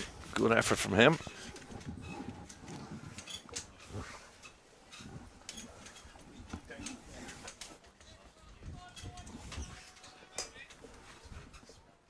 Suddenly got a lot darker here again at the Phoenix Park. Those blue flecks didn't materialise. They're going to run the quick single, are they? Oh, well, quickly called him through. The ball was actually in the wicketkeeper's hands, rolled it along the ground, but just missed the stumps. Quick thinking this from Badur. I don't know if they discussed this himself and Mark Tonge, because Tonge seemed a little bit surprised by the call when it had gone through to the keeper. But Badur had decided straight away. He might have been in trouble had that hit though. Oh, he's out with the hit. Badur pumps it down into the leg side 4. Another 4 for him. He's moving inexorably closer to that half century. He's on a 46 now from 26.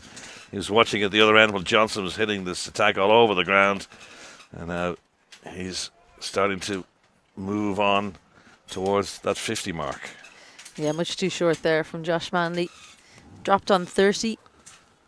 Badur dropped at square leg. Skyer went up, put down by Adam Kennedy. It's already cost them 16 runs here.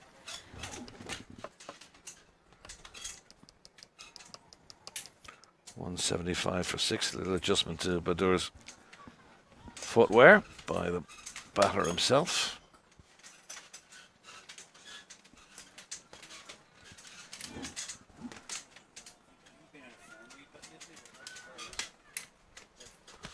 It's a HBV Studios crew that's bringing you all these pictures here live from the Phoenix Park. John Kenny, Isabel Joyce, bringing you the end of this particular innings. Across the stumps it goes. Oh, well, yeah. Technically it is a wide, but I think that was a bit harsh, to be quite honest. Well, if it would have hit the batsman before he moved, then it's not supposed to be wide, but Mark Hawthorne judges that it would have missed the batsman, so it gives the wide. Josh Manley disagrees, as do you, John Kenny? Oh, I'm with Mandy on that one. I don't think that was a wide at all. I mean, the batsman made it into one. It certainly would have hit him if he stood where he was.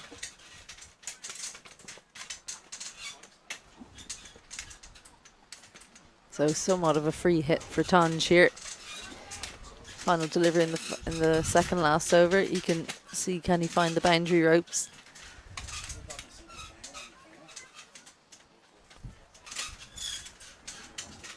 Last ball then in the 19th over.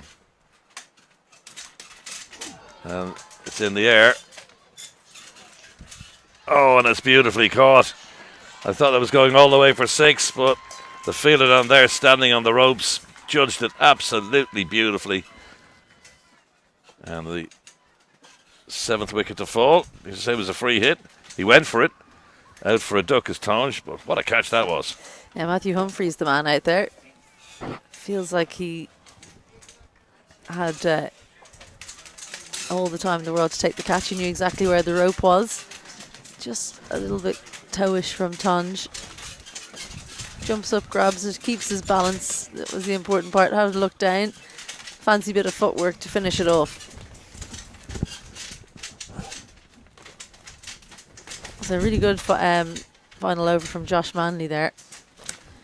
Craig Mackay, the next batsman in.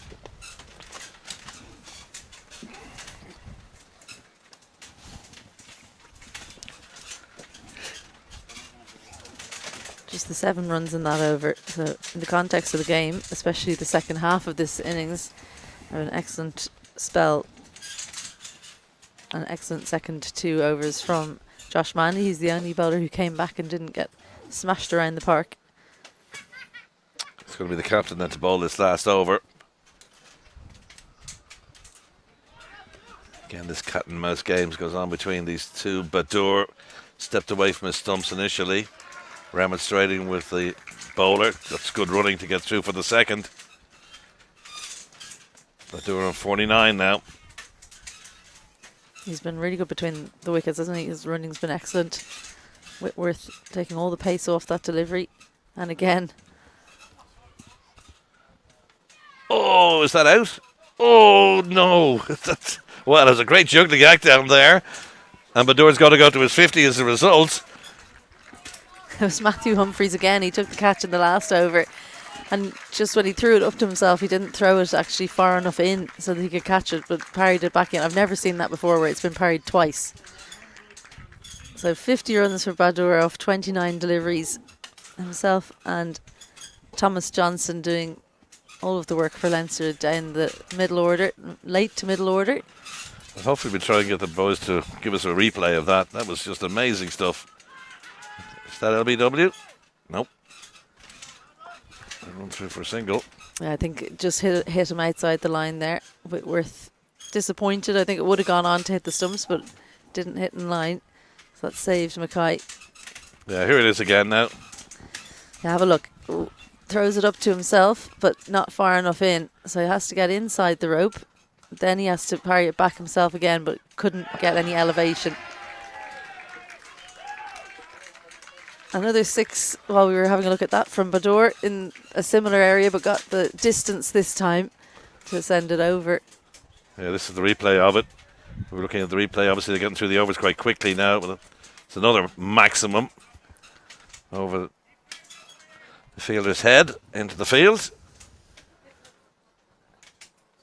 Well, past the 180 mark now as well. Two deliveries to go. And that'll be another 4. Past the 190 now, Badur, having seen the back of his long-term partner, Johnson, is now the man in control out there. 1 delivery to come, and he's racing along here. Yeah, dropped on 30. He's doubled that score since that chance went down. Matthew Humphreys has had a very difficult few balls. Took the catch in the final delivery of the penultimate over, then had that catch that we showed you where he tried to throw it to himself, then one go over his head that he just about got a finger to. Then couldn't cut that one off. So it's been all Whitworth and Humphreys and Badur. No one else getting a look in the match.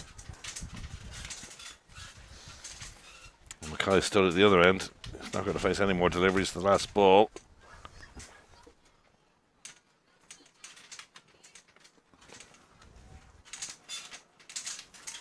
And they're going to run through for a bye, a leg bye. And that is the signal, all right. So that ends the innings. A great recovery. 52 for 5 after 10. 192 for 7 at the end of their 20 overs. Badur unbeaten on 61 from 32 deliveries. Johnson earlier on went for 75 from just 30 deliveries as well. Whitworth 4 overs, 2 for 40. 140 added in the second 10 overs of that innings. An incredible display from Johnson and Badur. At the top of the batting order, didn't do the job, so it came down to Badur and Johnson, 61 and 75 from them. They took just over the 60 deliveries to do it, so the second half of the game, night and day compared to the first.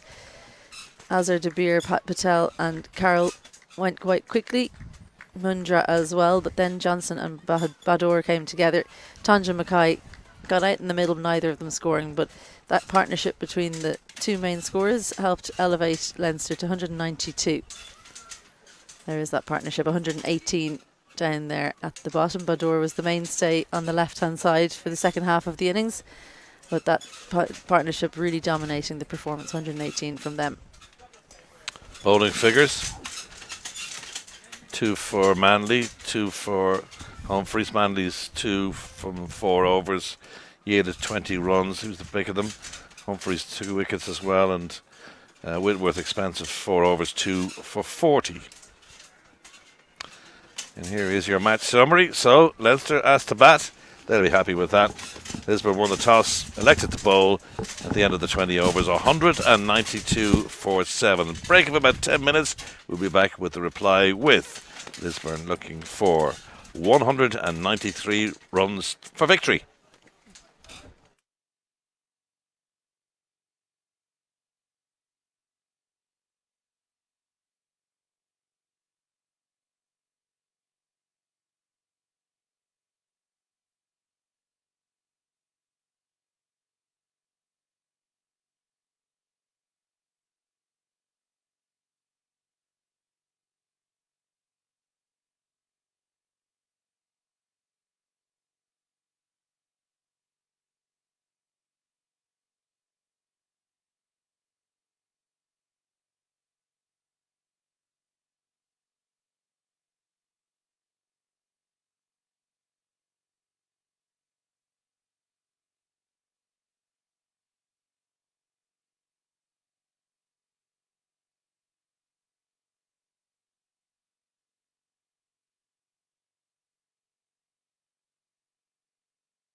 Well, our umpires Mark Hawthorne, Aidan Seaver making their way to the middle, as are the fielders of Leinster. Lisburn opening batting pair coming to the crease as well. Fazis Fazil and John Waite are the two opening batsmen. 193 needed for victory. Lisburn, they thought maybe was home and hosed when they had Leinster at 52 for 5 at the end of 10 overs. But then Tom Johnson and Shakib Bedahur making big totals to take their side to 192. So 193 for victory. Sun has finally broken through. A bit watery, but we'll take it after a morning of a little bit of rain and some pretty strong breezes across the ground as well. The wind has dropped just a little bit, so a nice evening. Ali, is it makeable? Yeah. John, I left after 13 overs about half an hour, 40 minutes ago, and I couldn't believe the carnage since then. 99 it was at that stage after 13, and it's just, and you have to give, I mean, I'll be perfectly upfront. I was on comms a bit earlier with Izzy, and I just didn't see anybody being able to do what I say Gareth Delaney would do, but Tom Johnson has completely proven me wrong there. He's played an absolute gem of an innings there, and well backed up by Bahadur. An 118 partnership between them. Just changed this game really on its head. It looked to be all Lisburn there for the first 10 overs. But yeah, look, I've watched Lisburn a good bit this year. I do say that their bowling has been their strength, and that hasn't been sort of borne out there in the first 20 overs. But a good batting line up here, and Fazal will bat through here for me. He'll try and stay there for a long time, and if Leinster were to pick up his wicket reasonably early, that will certainly boost their chances. That's the thing as well. Yeah, they've got to keep wickets intact here. Strong batting lineup to come for Lisbon. The likes of Nigel Jones, we know he's dangerous. James Hunter, attacking batsman as well. So they do have decent batting lineup. It's whether they keep them in hand now for a thrash towards the end, we shall see. But Leinster very much favourites, defending 152. 192, I should say. It's going to be Mark Tong.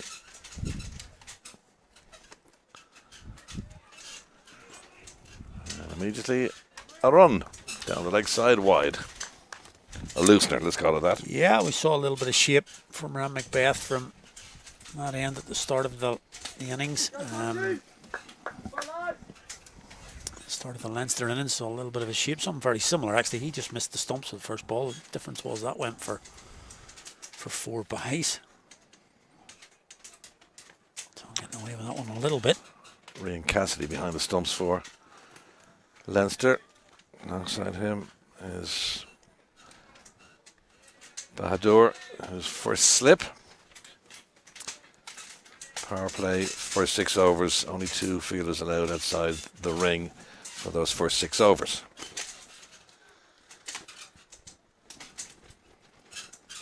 Yeah, Fazal would usually play quite within himself at the start of his innings. May not be afforded that luxury today. That's kind of the way he plays. He likes to get off mark 1s and 2s, and will really only take after if it's a bad ball. But as I say, perhaps today he may have to go a little bit earlier than he normally does. Johnny Waite, though, plays one way. He'll go after the bowling. He was very much involved in the game out there today. A lot of catches came his way. He took one nice one, but there was one particular stealing catch which he just couldn't get under.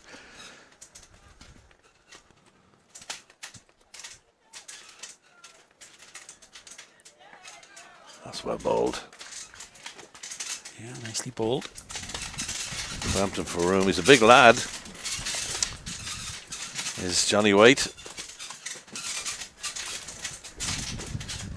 Plenty of him in contrast to Fazal, who's slimmer of stature. But he hits the big baller here, White. And as you say, plays with one way. Likes to attack. There you go. As soon as I say it, he launches one into the crowd. Yeah, that's what you're going to get here. And that's a good clean hit from Johnny Waite there. You know, off the mark. A little bit short. It's a shorter boundary today, despite the wind. That's going to go. It wasn't even a full swing of the bat. It was just like a punch shot, really. Yeah, and just hits the right on the gutter pipe of the pavilion. Just a little bit short there, and he was quickly onto it.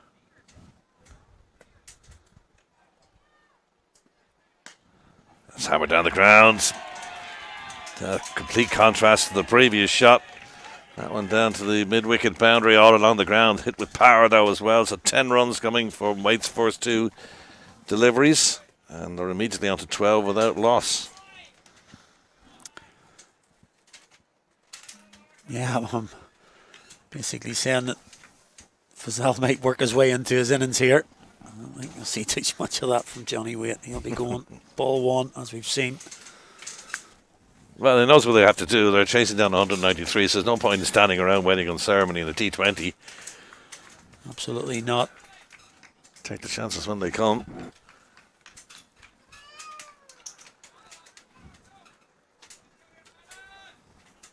So there's the change of field. Head on. Goes to a wide long on. Whoa. That's gone. Oh, clean hit again. That's a biggie. And you can see that one bouncing around. That looks like the 4th at Troon. That's the biggest hit we've had today. It looks like it's just bouncing down the fairway there. Look at this minimum amount of effort. Again, stabby kind of shot. Flies over the heads of the spectators and into the outfield. 18 off the first over. Yeah. It's all happening. Well, that's a good hit. You have to say, that's a good hit there from Johnny Waite. That last one. You mentioned that no backlift really. Hardly lifted the bat back and just went through with it. Yeah, this could be interesting today here. 18 from that first over. Jai Mundra to come on from the magazine end. Yeah, I think this could be quite interesting. I watched him bowling in an Irish Senior Cup match at Belmont Road. And he was quite sharp with his left arm. A little bit wayward at times, but if he can get the radar right here, a good bit of pace. And that left arm action as well.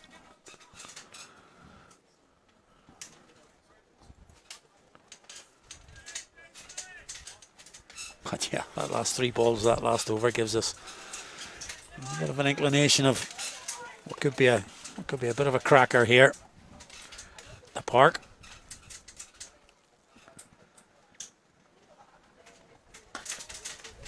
Well, generates some good speed there. Oh, it's shy of the stumps. Heads and hands times out there. I think he was home. Not by much, though. No time in there at all. Yeah, I just think this pace, Mundra, if he gets it right here, could trouble Johnny Waite. And if he pitches it up, we're looking for him to probably a little bit short of length with that pace for me. The sun's gone again above us, and the wind is starting to blow again, as we had this morning. We can see the trees around the ground rustling in the breeze. Here we go. That'll be a wide. Well wide. The angle. As you say, he does tend to stray a little bit, but once he gets it on the stumps, he's bowling with such pace that he will trouble the batsman. And how will Wade handle it it'll be interesting to see. He's only faced 4 balls for those 16, 2 sixes so far for the big guy. It's not quite timed, but it's going to go all the way for 4. Yep. Oh, terrific effort. Oh, well, he hit the rope as he was pulling it back, so they're just going to give him the 2. Maybe get a look at it here.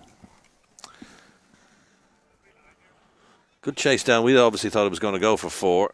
Maybe I've just got release on it. Yeah, he's done well. Yeah, it's okay. Yeah, He's done really well there. Yeah, great pullback, and that could be the winning of losing of this game. You never know. Jimon station on the boundary there. Doesn't hang around, wait, does he? And the funny how you play, play like this in a 50-over game as well. It's just the way it is cricket. The unaptly named weight. Yeah. 19 off 6. Fazal much more becalmed. 2 from 3.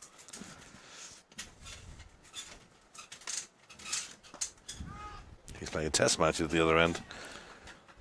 Yeah, as I say, that's the way he likes to play.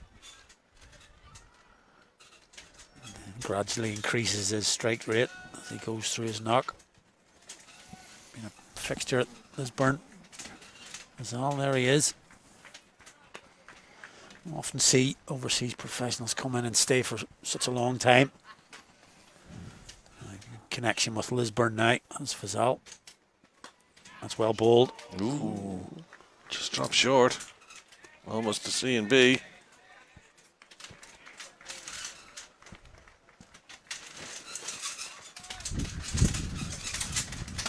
Slightly more sedate second over than the first. Just the 5 at the moment.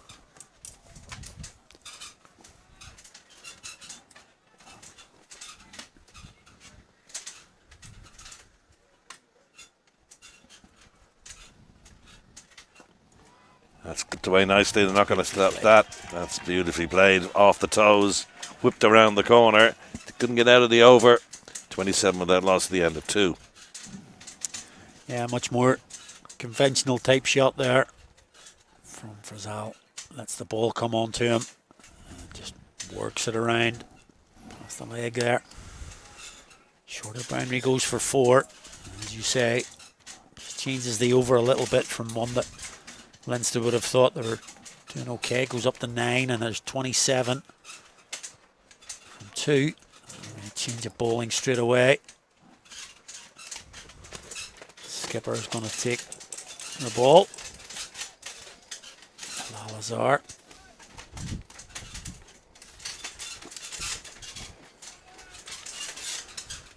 Let's take a look at the field here.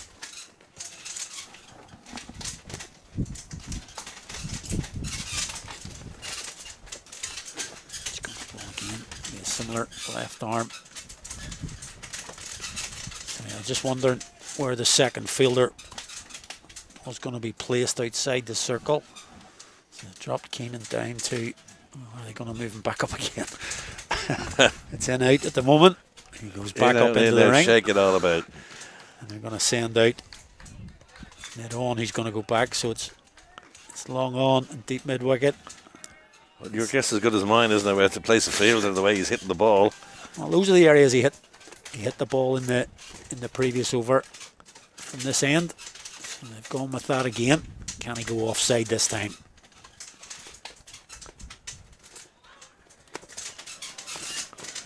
Oh, surprised he missed that. Skittery kind of bowler, isn't it? Yeah. Zar much more sort of skiddy off the pitch. Looks to get it through with the arm.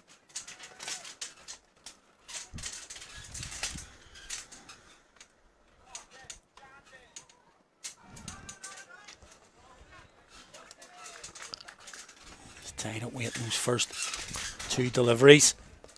no attempt whatsoever to block. Swinging at everything. When he connects, we've seen it in that first over how well he does.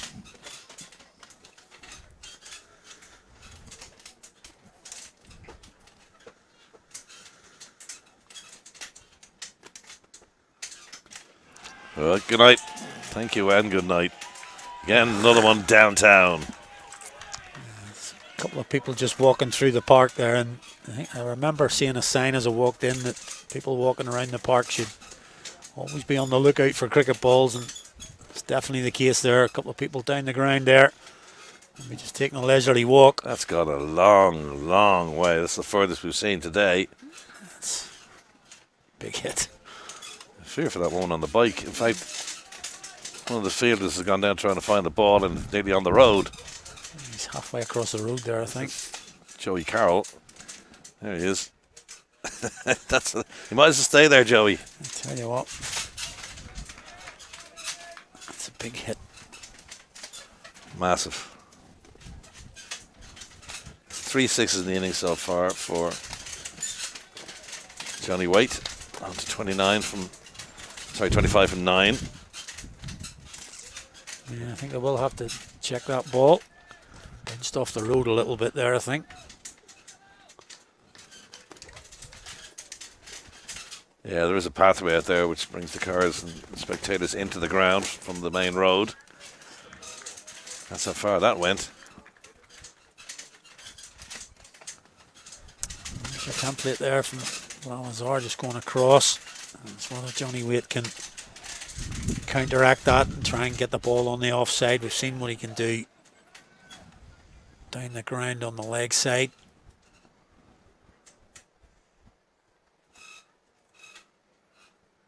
And again, It's no attempt to block.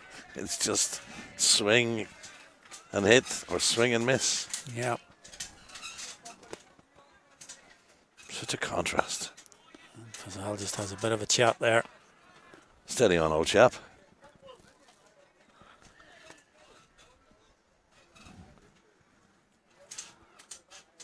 Oh, I kept very low. Yeah, it has seen, sort of particularly from that over from Hazard, had kept low a little bit. So big 6 off the third ball, but 5 dots otherwise. So probably the bowler wins out there. 33 for none off the first 3.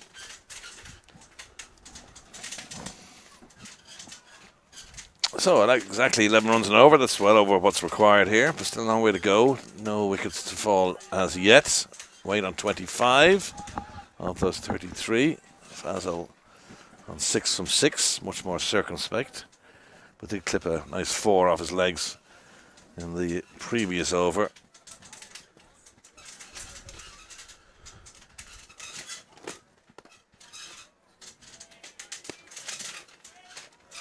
Yeah, it's a good contest. This is a good contrast as well between these two batters. Yeah, as I said, Fazal will play. Fazal away. Just likes to knock it around, get himself into his innings. Scored a run of ball to start with, and then trying up that ante as required. As you say, John, a little bit of a contrast at this end now. That's entertaining stuff. Here's Mildred again. That could be a wide. Yeah.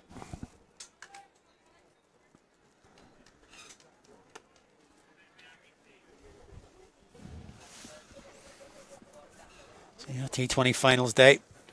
Butlers T20 finals day. Always a good day out. Had the women's final earlier on. Phoenix, of course, have added their name to the list. Which of these two clubs are victorious today? That's the ball right there. That's the spot I think that's going to cause Johnny Waite a little bit of an issue. Yeah, internationals are fantastic. Representing your province, fantastic as well. But it's all, at the end of the day, about your teammates and your club. That's the heart of any team sport. Cricket as well. Could be out. Just beat the fielder's outstretched arms. Hit with enough power though for 4 more. Just to the right of Craig Mackay. Timed that beautifully. I thought it was a little bit up-ish. You'll see it again here. The timing there was excellent from Waite. That's flown. And sort of suggests that was the ball that might cause him a bit of difficulty. Certainly not on that occasion. Oh, that's a full toss. That could be a no ball and is. Going to run away for another 4. And that's going to be a free hit as well. As we mentioned, the wheels coming off a little bit from Mundra here. Above head height. Yeah.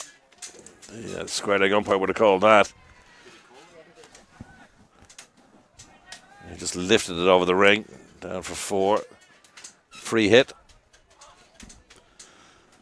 Yeah, often this free hit makes a difference. I don't think it's making a difference to Johnny Wade at the minute. He'll be doing exactly the same thing here. And he goes. Another boundary. Raining 4s. Here at the park. Yeah, those here at the park getting their money's worth. It's free in. Watching this is a great display.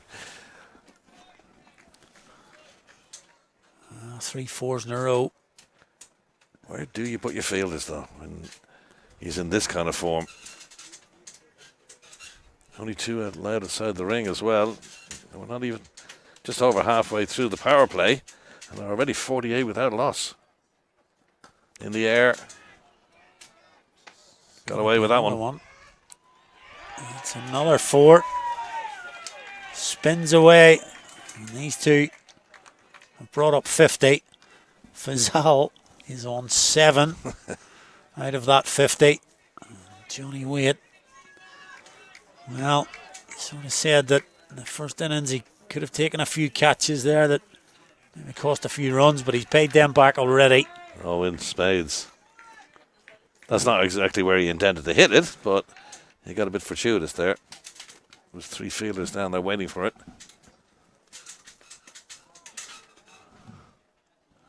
And then a very boring dot ball. Rare dot ball. Finished the over. 52 without loss at the end of 4. Waite on 41, Fazal on 7. Yeah, 4 4s in a row. Not over. So gives his partner a bit of a high five there. And there's your Werman. We said that it's a little bit difficult because obviously the first 10 overs of Leinster was a bit of a carnage, but look at that. 18, 17, and 18 coming from that last over there. A real good start for Lisburn. Chasing this big total, it has to be said. It's a big total here. 190. So, Zal now to face. Yeah, they've started well, but still a long way to go. 52 off 4 is a good start, though, by any stretch of the imagination.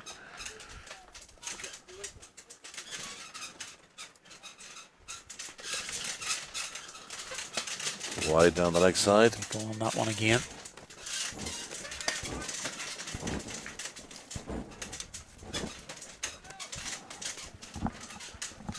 See a couple of spinners in the team as well.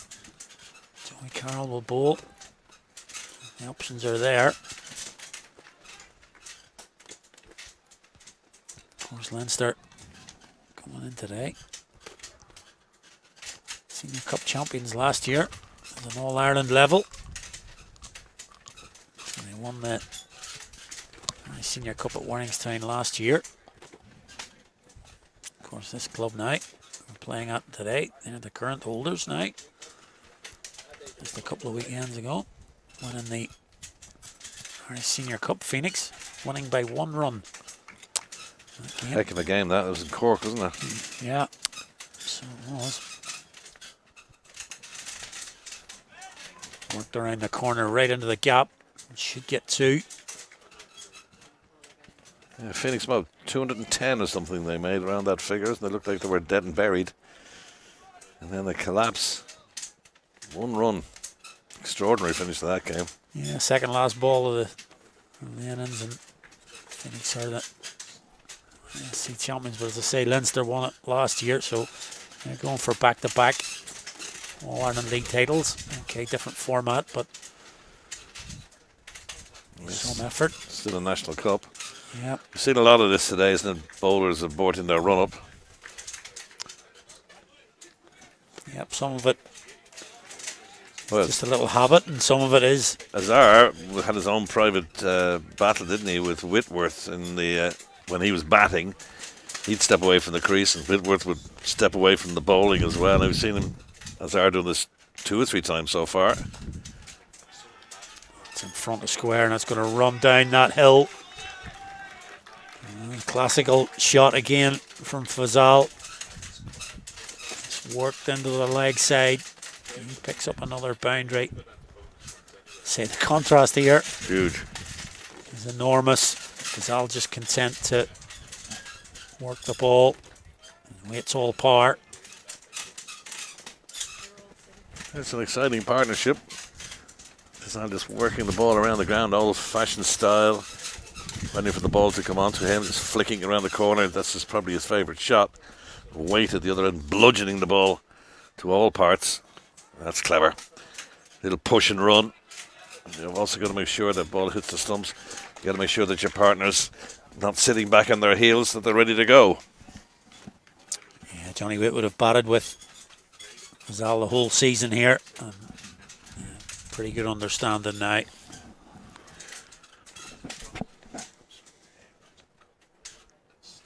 .60 without loss. And a heartbeat here. Now, back to the weight show here. Going to come around the wicket is Zart. Kaboom. Absolutely pumped down the ground. That is straight as an arrow. What'd you call that? A short arm jab. Well, again, if you just watch the back lift here, you can see a big back lift. Look, it's a follow through, just a punch. Punch. Look how it carries dead straight into the side screen. It could be a wide as well. Oh, he's thinking about it. He's thinking about it. He's thinking about it. Is he? Assume the position. Nope.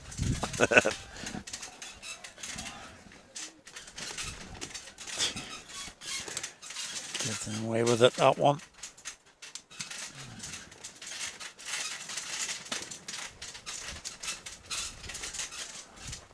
And 2 dot balls to finish the over, but still 2 boundaries from it. 66. 5, just 1 over left in the power play. And it's been an interesting one to say the least.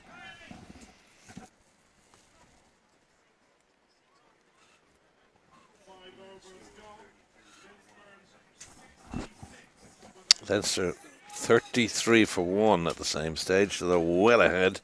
That run rate 13.2, ahead of the run rate required, which is just under 9. And have yet to lose a wicket.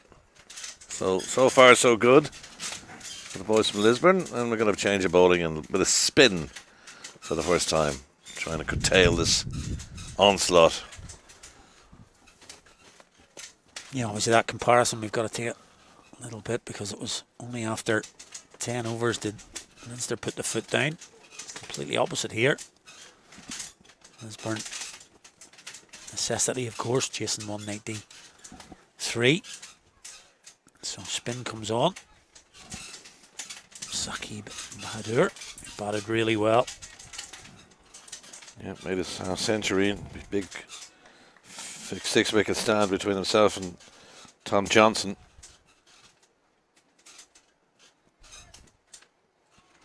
What can he do now with the ball?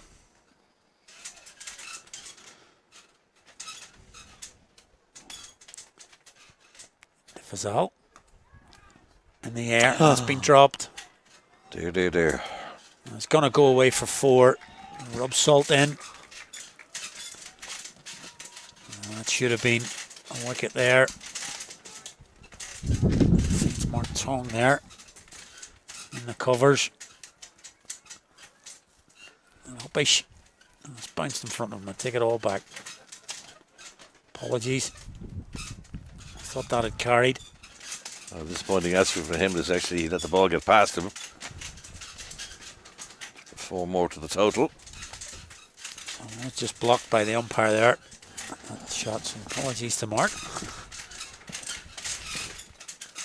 Did go for 4. Players like to tell commentators what exactly they think of them when they make a wrong call. That's fair enough. Can't get it always right. That's nicely done. It's tickled around the corner. It's going to go. Is it? Ah, nicely stopped down there. Prevented 3 runs. It's a great chase from really Tom good. Johnson. as you say, is save 3. I was gathering momentum and pace as well as was running away from Johnson, but in fairness, he's quick. Seen running between the wickets too. Just how quick he is, and that's prevented a 4. Johnny Waite to face his first ball from the spinner. That into the leg side. There's a man back. Just be 1. Too shy of his half century and only 22 deliveries. Yeah, it's been entertaining stuff. 2 balls left in the power play.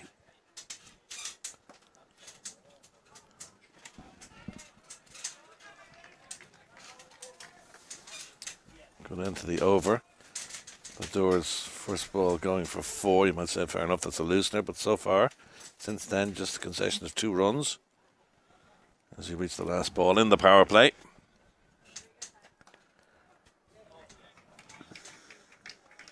Should be just a single in his.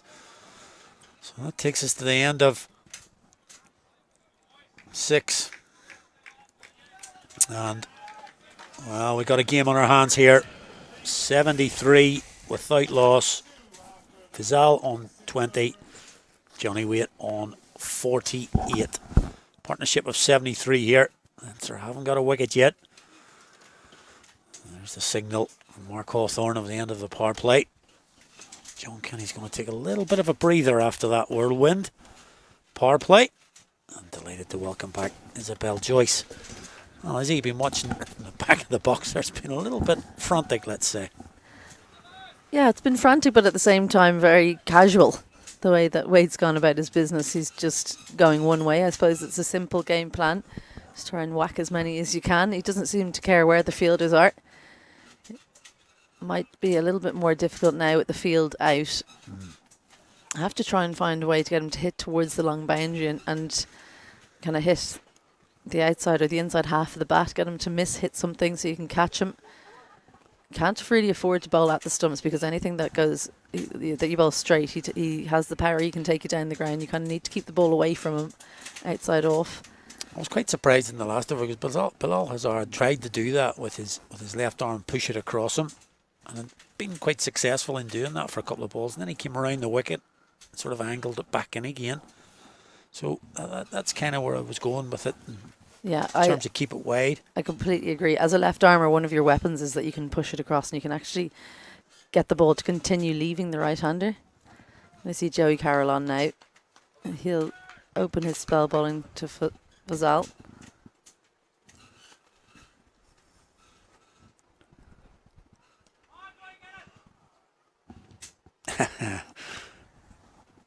There's the competitiveness straight away. Turns right to the umpire. A tight call. Sometimes you get away with one. Yeah, I think when you're bowling around the wicket, you get away with those less. If he was over the wicket and it had been gone across and teased the wide line, he probably would have got away with it. But bowling around, you get less margin for error.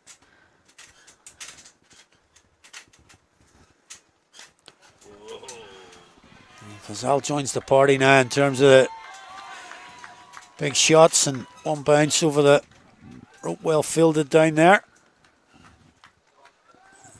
The 24 now. Yeah, just a nice kind of pace, good length to take on the fielders in the deep. Cover not straight enough to cut that one off. Long off is out. Of course, we are outside the power play.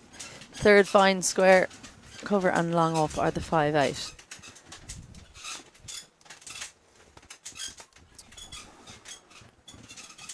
So again, the boundary early in the over.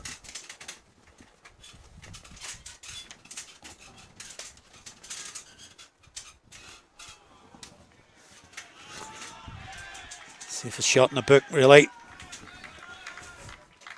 Edged, runs away very quickly down for yet another boundary. With the gain on offer, I have to say, targeting that blue line. That was well wide. Yeah, it would have been a wide if you hadn't gone after that one, Fazal, but pretty much a free shot. If he had got better contact, probably would have sailed over point. So he just threw the hands at it.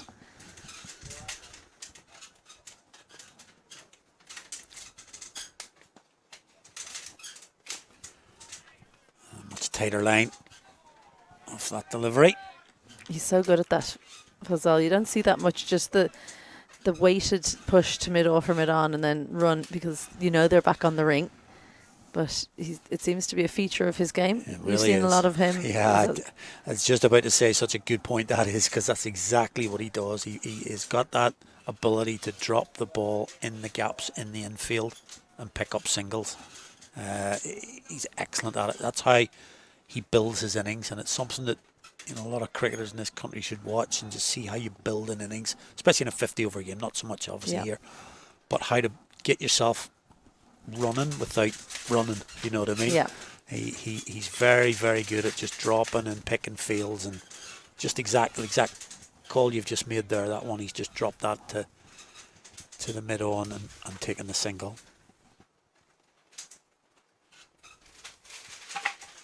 And now the test for Joey Carroll as he bowls to Waite, 2 away from his half century. Tests out the middle of the pitch. I think it's a good option. Yeah. Just hurried on him there.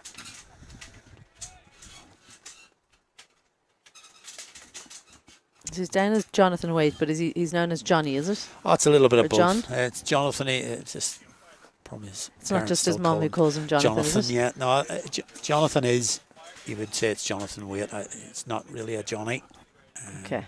Yeah, I'd say Jonathan Waite would be more appropriate for him. Let's mark it there, right there. Drinks duty today. Well, I don't think it hit him on the helmet. I think it just hit him on the body. So they don't have to do a concussion check.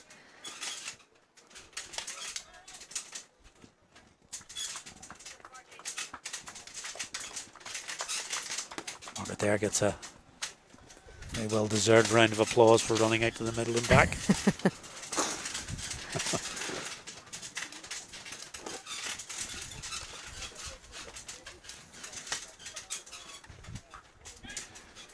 Chance, and the wicket is taken. Just didn't get hold of that one.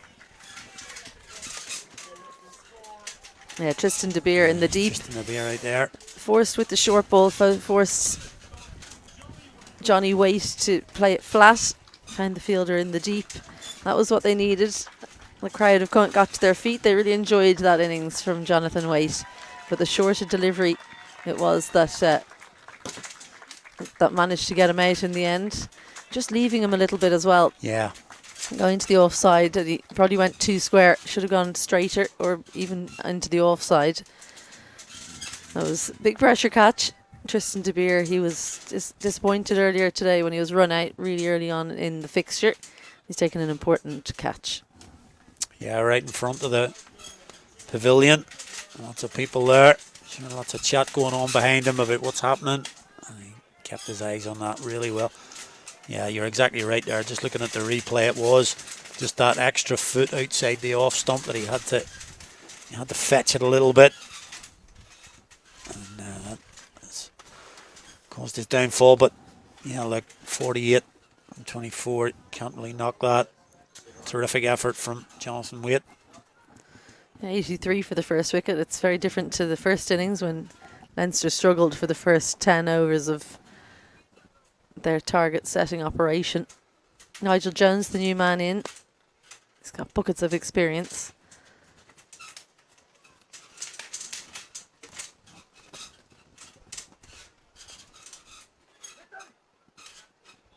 Yeah, he's been struggling lately, Jonesy. Just for a few runs. Started the season really, really well for Lisburn, and we thought he's really going to kick on here just these last month or so. Struggling for runs, but quality player. Been involved in the NCU and indeed Irish cricket now. Started off at Collegians all those years ago, many, many, many years ago. Played against me, so that's many, many, many years ago. And then went to CSNI and CIYMS now at Lisburn. And of course had many's a role in Irish cricket, developing players all the way through.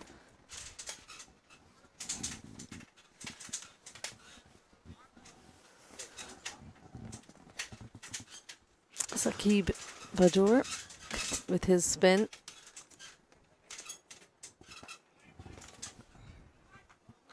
Another wily customer. Has every trick in the book with the bat, but also with the ball.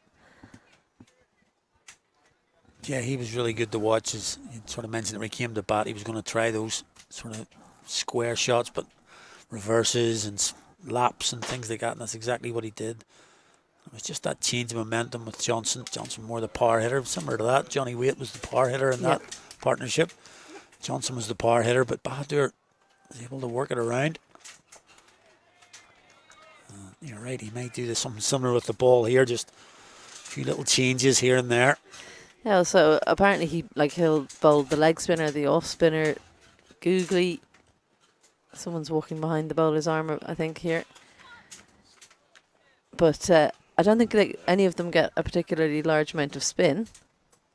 But coming out of the hand, I think that you could see Nigel Jones there was just signalling down to his partner like that something else was being done there. Something different. So we always talk about Simi Singh he bowls genuine off spin and then he's got a genuine leg spinner. I think this is more like licorice all sorts. He just flicks the fingers one way or the other. Any variation at all. So we always talk about getting lined up. If the batter gets on top of you, can line you up a wee bit. So any variations at all you've got, really useful in T20 in particular.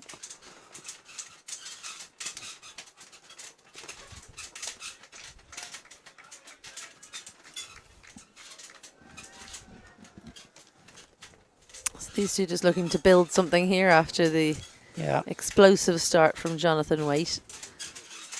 Let's just give them a little bit of license to do that. The required run rate still up above 8.5, so we can't afford to knock it around for too long. Yeah, that one going down leg side. Nigel Jones, well, we're used to seeing him just picking that up and clipping it to leg side, so he does look like he's in two minds a little bit here today. Playing within himself somewhat, and that can cause its own problems. I just dropped an extra fielder out on the leg side, so covered the two straights and then mid-wicket and square leg, the 5 men out. It's going to be he played over the top of that. See that. Well, that indecision just showing up there again from Jones. 2 from 6 for him as one wicket brings 2. Lisburn now 86 for 2. Didn't look comfortable for the couple of minutes that he was there. Nigel Jones played around that one.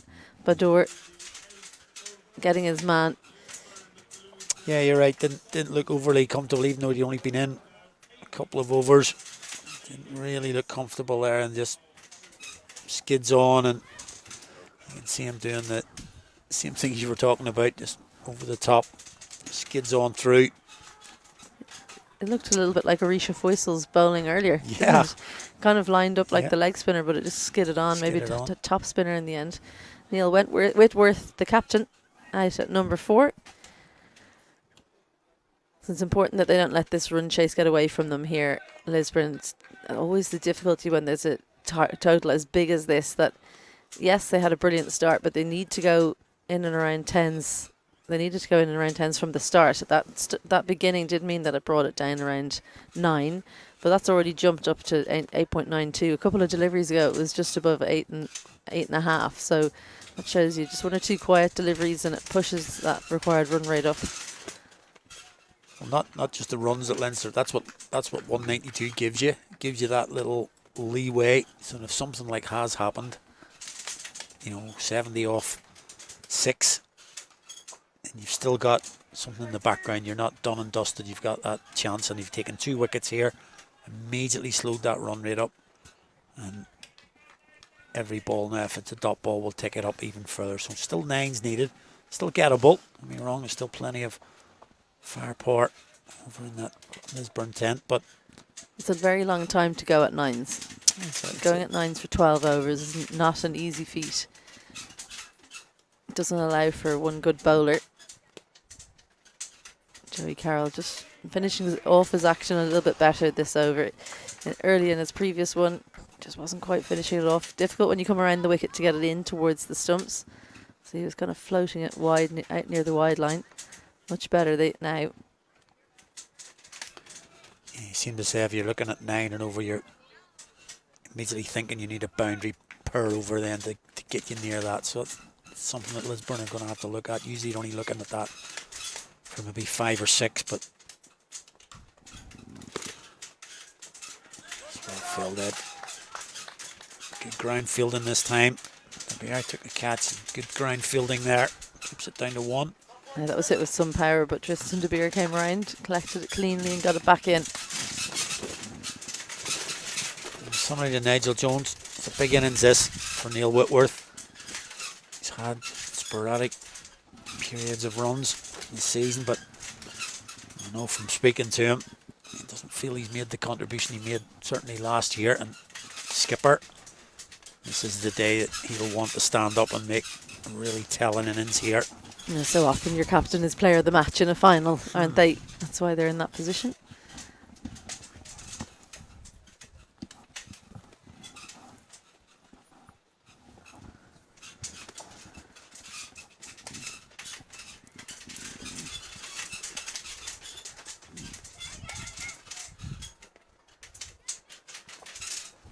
Down the leg side.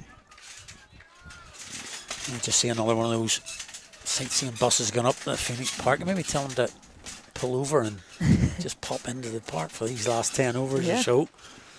I thought you were going to say give you a lift to the train station. No. No, I think it'd be a decent stop off here for these next 10, 11 overs. I think it could be quite interesting.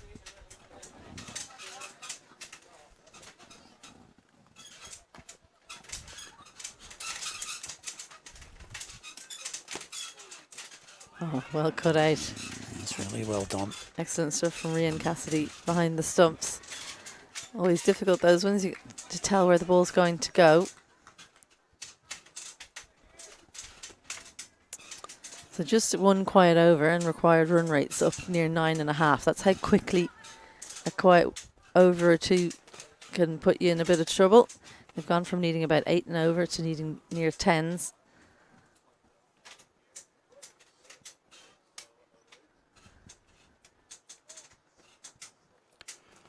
Last ball, Carroll.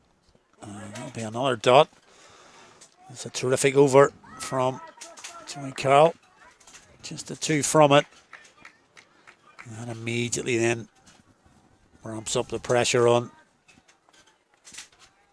the Lisburn players. You know, we talk about not thinking back on a particular shot if you've played missed. Kind of park that over now and not think about, we've only got 2 from that previous over, so we've got to get 16 or 17 from the next. You just got to park it and say, right, well, there's a new over, let's start it again. Yeah. Divvy out those runs among the remaining overs. 11 overs left. What Leinster did really well, and Thomas Johnson in particular, was they attacked the first 1 or 2 deliveries in an over. They often scored a couple of boundaries in those first 2 or 3 deliveries, and then that took the pressure off. Lisburn need to think about doing the same. Yeah, you can just hear that shout coming out there. Great dots, and you start building those up. There's another.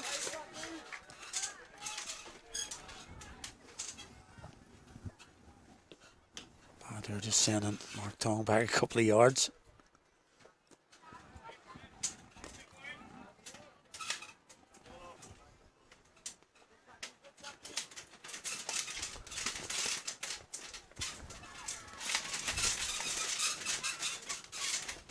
So since the dismissal of Waite, the brakes have really been applied to this Lisburn run chase. 83 for 1. That was when they lost their first wicket. It was in the 7th over.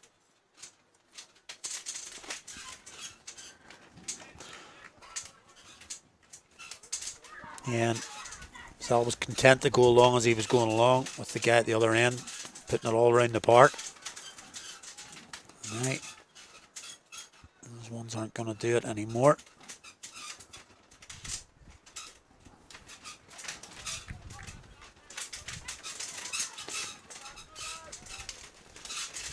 They're quite an athletic unit in the field as well, Leinster. That's a definite plus for them. I think they're probably overall across the 11 players, they're a bit more athletic in the field than we saw from Lisburn.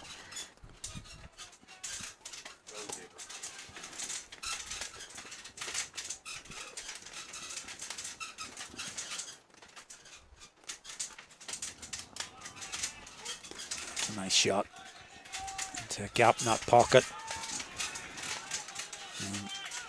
Balazar can't get round. So much needed boundary.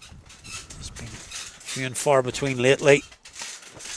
He just gave himself room here. It was the much slower delivery from Odor. Got it in front of that fielder, an extra cover, and races away down the hill.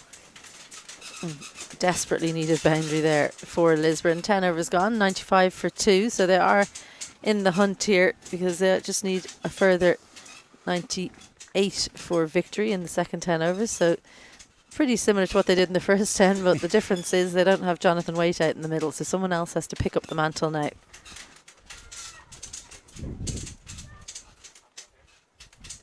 Yeah, just at the same stage. A reminder that they're just past the 50 mark at this stage, so it is quite difficult to compare here because this is exactly when the period where Leinster kicked into gear. I know Lisburn won't have to score that amount of runs in the last 10. It's still more than they've scored in the first 10. Can I continue?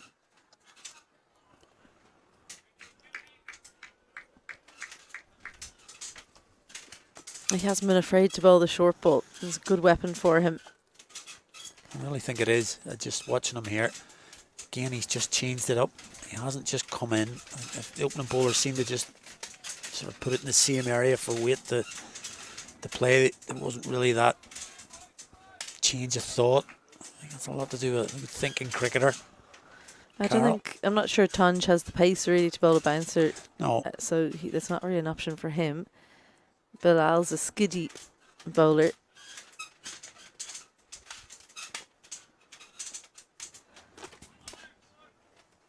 Carroll has the ability to bowl the bouncer without really giving it away as well. It doesn't change his action very much. Sometimes with other bowlers, when they're bowling the bouncer, it's pretty obvious from the action, so you can get into position a little bit more quickly. But not with Carroll. He's got a whippy action all the time, not just when he's bowling his bouncer. I think another good option would be some more slower balls. We haven't seen much of that. We've seen the spinners change their pace a lot, but we haven't seen the seamers bowling slower deliveries.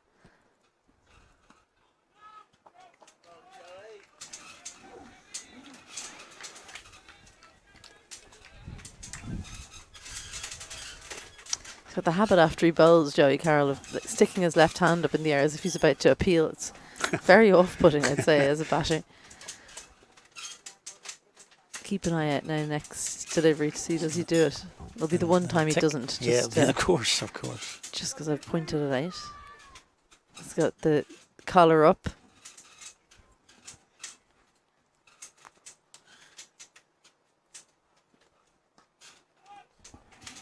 Right on cue. Right on cue. That's a definite little tick he's got there. There's a little trigger movement we talk about the batters. It does look like it's just a little tick he's got. And the left hand goes up.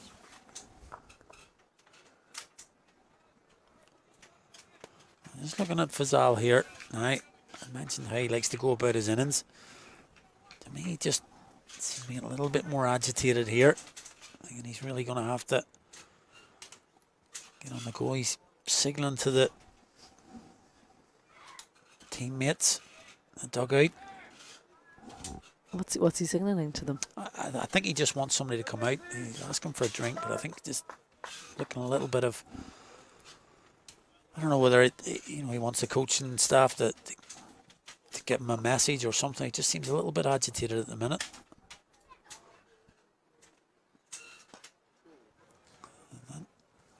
Kind of shot we weren't seeing earlier on. Yeah, like a baseball swing. Yeah. Joey Carroll brought his cover fielder inside the ring for that delivery, so I think Fazal was lining up the leg side. He knew it was going to have to be in at him. Clever bowling from Carroll. He's making the batters by and large hit to the bigger boundary. That's on the offside for the right-hander from this end, the leg side for the left-hander.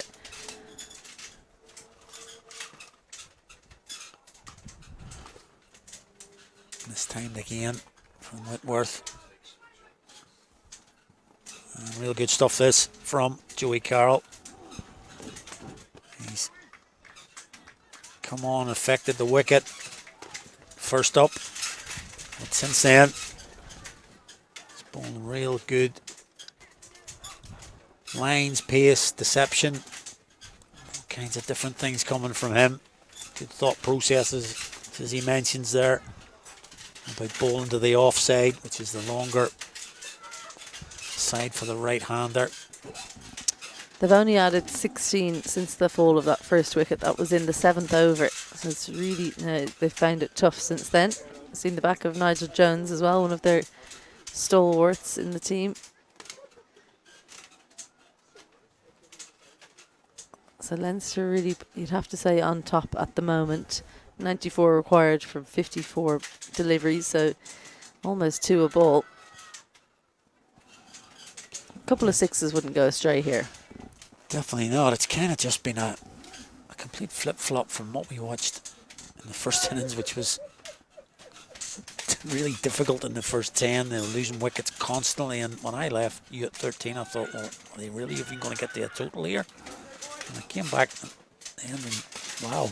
Just wow. 192. You know, it's really turned around, and it was the complete opposite here. We saw them flying off at 70 off the power play. Turn back to pace, left arm, Indra. And immediately we're back to being dispatched, and there's one of those sixes you were talking about. It's flicked off the legs from Fazal. He really does have a good bit of pace, doesn't he, Mundra? That pace just on leg stump, but gentle half volley. Not gentle in pace, but in terms of the length. And that's meat and drink to a batsman like Fazal. Gets the bottom wrist in the end as well. That just ensures that it sailed over the boundary. It's into the wind, but it's the shorter end over there. Hope you didn't, well, you didn't drive here, did you? There's a few cars parked there that you'd be worried if you were in the club car park. I was sensible, parked in the other one. There's been a few in danger at that area. Yeah, that's just in the Fazal's area there. I'm surprised that ball hasn't been changed, because it's landed on the road a couple of times. Into that arc again, flat 6 over the head of the fielder that was just moved there. Again, the short boundary doing the job for Lisburn. Well, I said a couple of sixes wouldn't hurt. There they are. There's your lottery numbers praise. That's 2 in a row. You called it. A couple of sixes wouldn't go amiss, and that's exactly what's happened. First 2 balls of this over. Tries to bang that one in, but have a look at the cars there. Oh, it's severely in danger there, I tell you. Ball's back. I hope that everyone that's in the clubhouse is watching the game closely, because this is the potential to hit someone in the crowd. So I'm glad we don't have those sightseers from the bus out here. I'm not sure they'd be ready to catch that. Maybe not.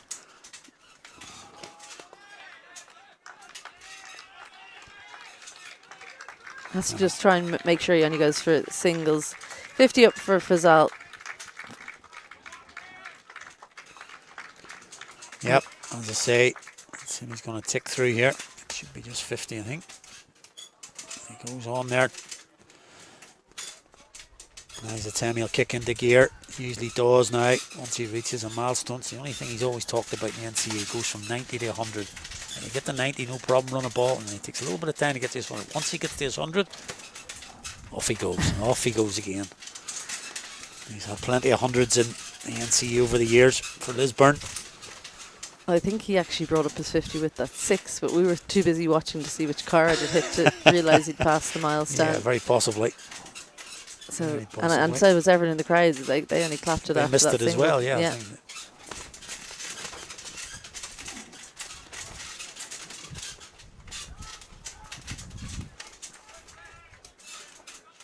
Someone on Patel maybe just got a little bit on that.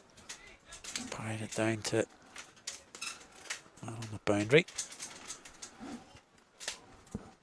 It can't be down to Vazal on his own here, but Whitler's got to step up.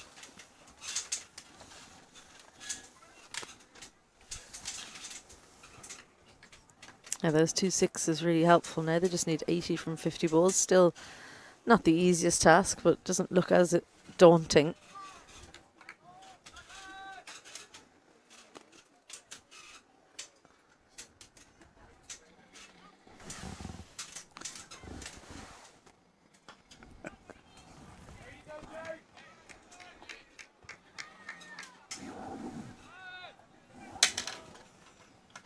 Good hard length there. Much better line from Mundra. Has to keep it outside off stump. Force Fazal to hit to the long boundary. They do have protection on the leg side, but with his pace, I think that's the problem. He's just got that extra bit of pace where it makes it easy to lift it over those fielders. Yeah, he's got to stick to that line now. It's clipped into the leg side. It's in a gap, but it's misfilled. Should be back for 2 then, yep. Yeah, it's good running. I saw the misfield as soon as it popped out of the hands there on the boundary. Back for 2. So we're talking about awareness of the game by Fazal. And a good over from Lisburn. 16. Fazal on to 53. Whitworth on 6. Yeah, we could be in for a real nail biter. As I say, last year's final went to a super over. Calling that early.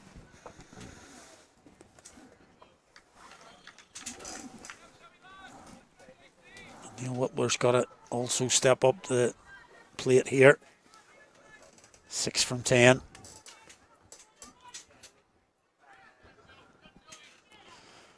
Joey Carroll to finish off. Up to now, it's been a terrific spell. Leinster man. Yeah, game-changing spell. Took the wicket of Jonathan Waite. There goes Whitworth. We said he's got to come to it, and a lovely catch on the boundary. But in the crowd. In the crowd. Yeah, really nice. The thing these days, the old crowd catch. We've seen a few catches go down on the field of play, but nice catch taken over the rope. Short, and the tall captain, Neil Whitworth, stays tall as well in the shot. Nonchalant there in the crowd.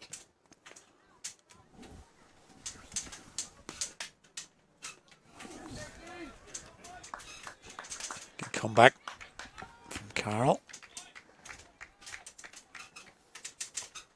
It's been a brilliant spell. 1 for 23, but he's got 4 deliveries remaining. Gone for 6 in the first ball. We've seen this plenty of times in the first innings where someone comes into their final over with good figures and they finish the spell with a poor economy rate. Yeah.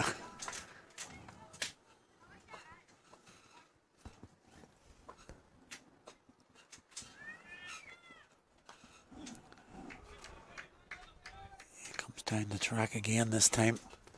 Doesn't make a good connection, but gets one. Yeah, similar looking attempt to the 6, but maybe just got up a little bit more. Couldn't seem to get underneath it as much or on top of it one way or the other. He didn't make a good connection. Yep.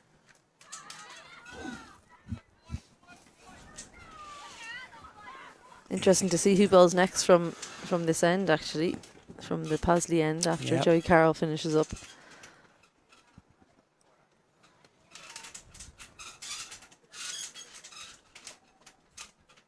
Taking a little bit of time here.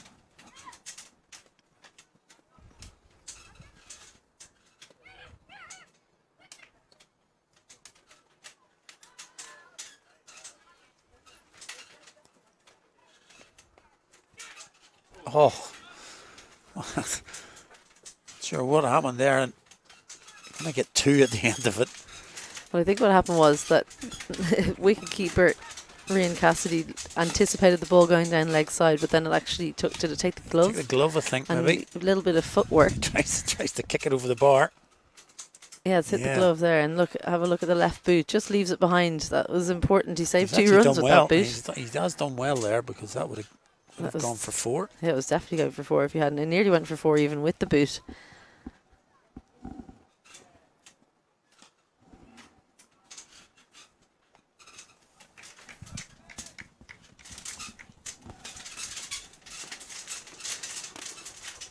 One ball left. Carl, 1 for 27 right now.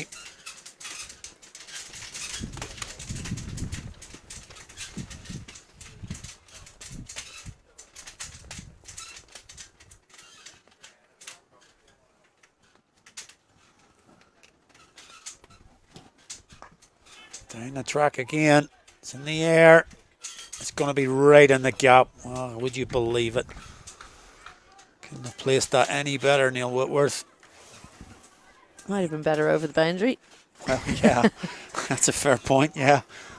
10 yards back, maybe would have been good, but if you're going to keep it in the field. Carroll finishes his 4 overs, 1 for 28. Took that really important wicket of Jonathan Waite. And, bowled with good plans. Well, Ali McCalmont is done for the day. Thank you so much to him. And welcome back, John Kenny, very shortly. Joey Carroll there on screen. I think he thought he'd got his 2nd wicket with that final delivery in his spell, but the ball just not going to hand. Neil Whitworth didn't get much of it at all. It went straight up. Thomas Johnson, I think, thought he was in with a chance for a very long time. Covered a lot of ground, but just didn't quite get there. And it's going to be Thomas Johnson, the hero with the bat, who's going to get his first ball. Coming on from the magazine end. Left arm spinner. Doesn't really turn it as much as, say, a Matthew Humphreys. More about the drift into the right-hander. We talked in the first innings about lining up a bowler. Will this be the one that they maybe target? What do you reckon, JK? It's nicely placed now. Good run to the finish here. 80-something required. What, 62 to win, some 42. Very gettable with 8 wickets in hand. And 67. 67, yeah. Yeah. Well, 66 now. 66 now, of course. Bowler maybe 41. It's all, of course, it will change. Good effort from Fazil. Slow start. Back up to the big hitting Johnny Waite, and he's got his 56 now from 35. A couple of big sixes in the previous over. Nigel Jones didn't last long. Just the 2 runs for him.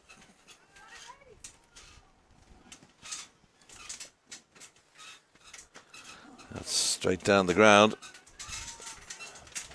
Won't quite make it there. There's 2 fielders down there. They're going to run back for the second. Good running. Immediately took off when they saw the second run was there.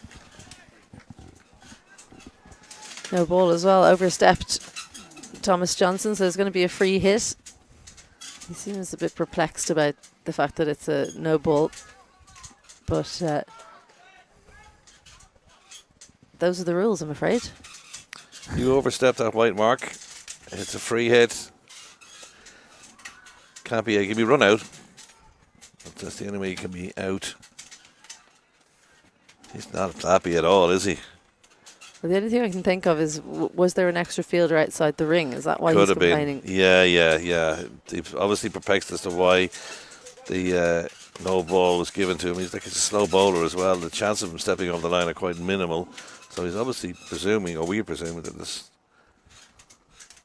not the amount amount of people in the circle, or there's too many outside. But the free hit, just the one from it. So no real damage done there. Excellent delivery, because it was right up in the block hole, didn't offer any arms to Fazil.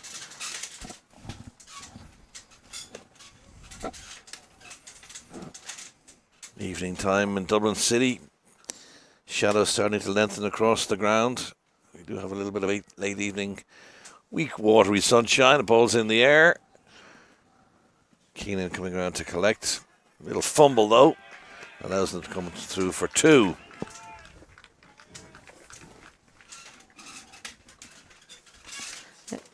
Good plan that from Whitworth. He's obviously a tall guy, so he can play over extra cover on the back foot. Cover and long off are on the boundary, but lots of space over extra cover.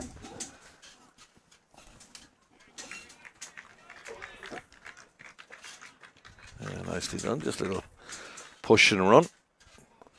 Well, that last over went for 16, and what that's done is that they can now look to just, as long as they can get a couple of 2s in the over and then score off the other deliveries, they should chase this down. Lisburn, the 2 off the no ball, and then the 2 that went over extra cover are almost like at their boundary for the over.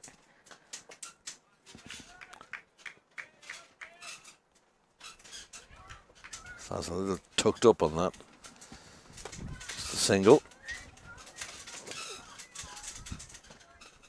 9 from Johnson's first over.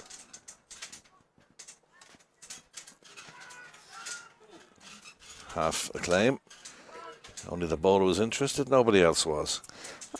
I think that was closer than the team in general thought. 135 for 2 after 14. Yeah, I'd like to see that one again because he kind of shuffled across his stumps there, Whitworth, and he was pretty far back in his crease, so I think that was actually closer than just the bowler appealing. A little chat going on between Seaver and Thomas Johnson. We'll have to find out after the game whether that was overstepping or it was more than 5 fielders outside. We're not in the best vantage point to see the whole field, so. Yeah, our vision is cut off just to our right-hand side of where you're looking at. You've got a full coverage here, but just to our right-hand side, we don't see the full pitch, so it may have been that. Anyway, moving on, 6 overs to go. 58 required to win. Wickets in hand, 8. Still nicely poised.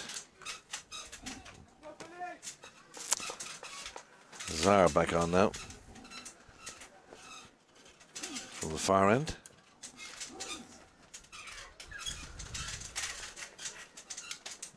None for 20 from his first 2.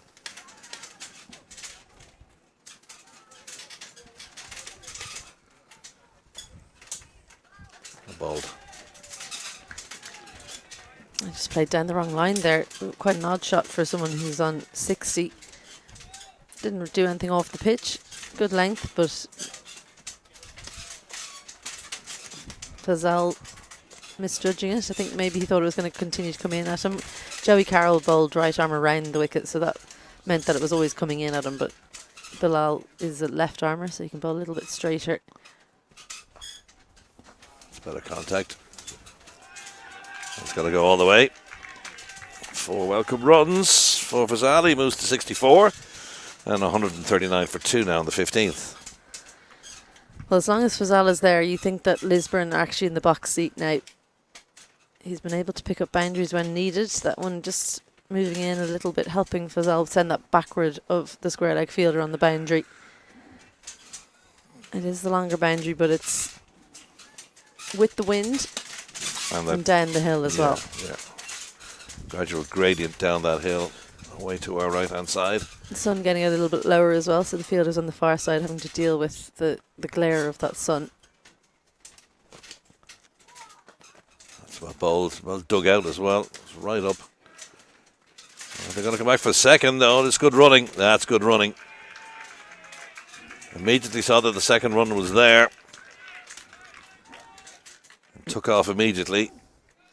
Brilliant intent from Neil Whitworth. Thomas Johnson on the boundary had to slide because it was hit with good power. Just juggled the ball ever so slightly, and he's left-handed, so he's going to the wrong side. 55 runs in this partnership from 40 deliveries.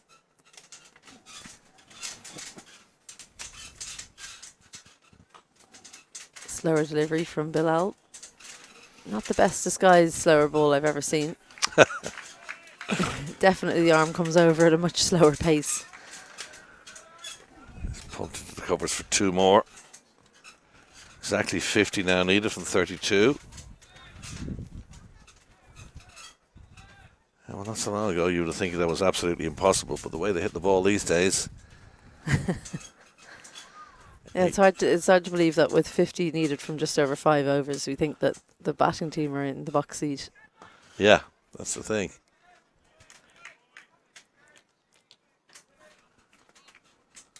Yeah, I got a bit of proper sunshine out there now. Looks nice, considering the day we've had. We got away with a half-hour delay this morning for the women's game. Start at 11:30 rather than 11. Didn't have any delay for the start of the men's game as a result. Phoenix winning that game quite easily by 9 wickets.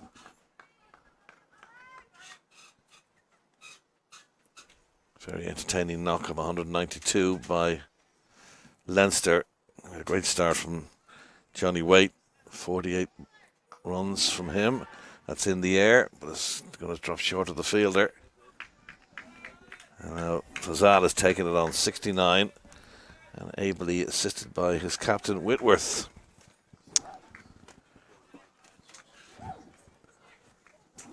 Getting a little drinks break here.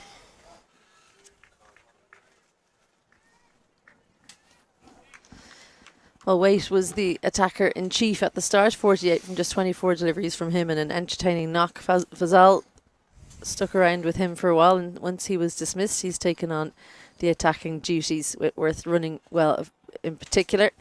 He's going at a run of ball, he's on 19, so they're well set. These two have a partnership of over 50, and it's the bowling card. Bahadur and Carroll the only one to take wickets so far. Carroll's figure's not bad, 1 for 28 from his 4. Bahadur still got 1 to go, 1 for 16 from his 3.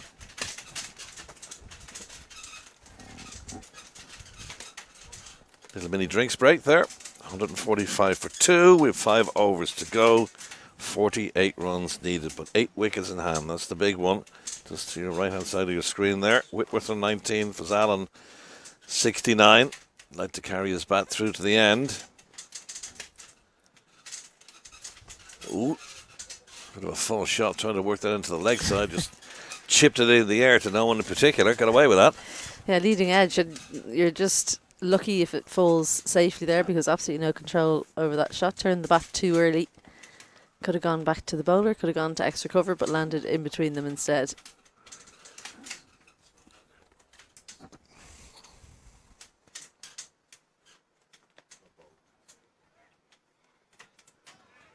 Straight to backward point, but good running again. You can see Whitworth knows his job is to try and steal as many singles or twos as possible. Fazal at the other end is the boundary hitter, but he's going to try and, anytime that there's a single on offer, he's going to take it or turn ones to twos. Oh, that was close. Well, that's the athleticism that I was talking about. Jai Mundra attacking and be able to throw on the run. So I think if that had hit, Fazal could have been in trouble. Wasn't far away either.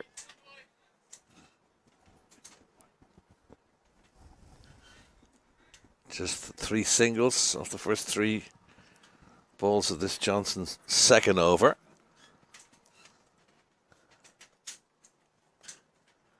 Trying to reverse, that missed everything. Good from Johnson.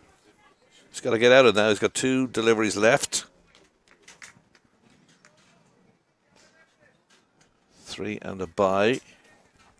He's varying things up as well by going around and over the wicket. This time left armour going around the wicket. Oh, the extra bounce there. We did see it earlier in the game this morning, in the women's game more so, that there was a bit of variable bounce. It's probably the first evidence of it in the men's game that I've seen. Last ball of Johnson's second over. That's a good over. In the context of the game, very good over. And 150 comes up with 4 overs to go. 150 for 2.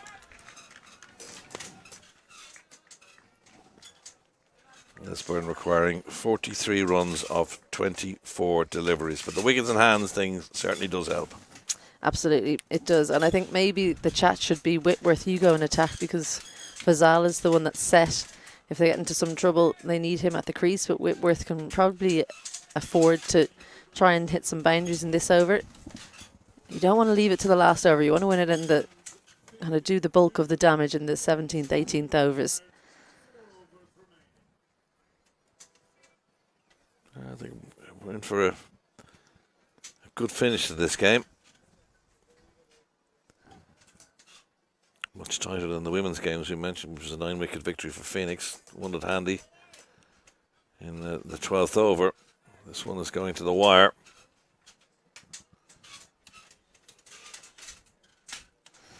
So run rate required is just above 10.5 now. So it is into the category of you definitely have to score at least one boundary in the over. Ones and twos aren't going to do it. Switching ends with Moondra. Yeah, he was bowling from this end initially. He's gone now to the far end to bowl his last over. 3 overs, not for 44, I should say. Lisburn captain Whitworth is facing.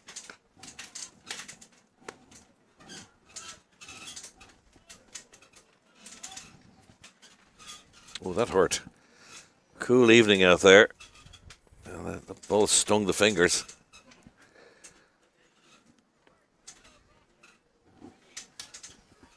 Well, this is an important over because Moondra has already gone for 45 in his 3.1 overs.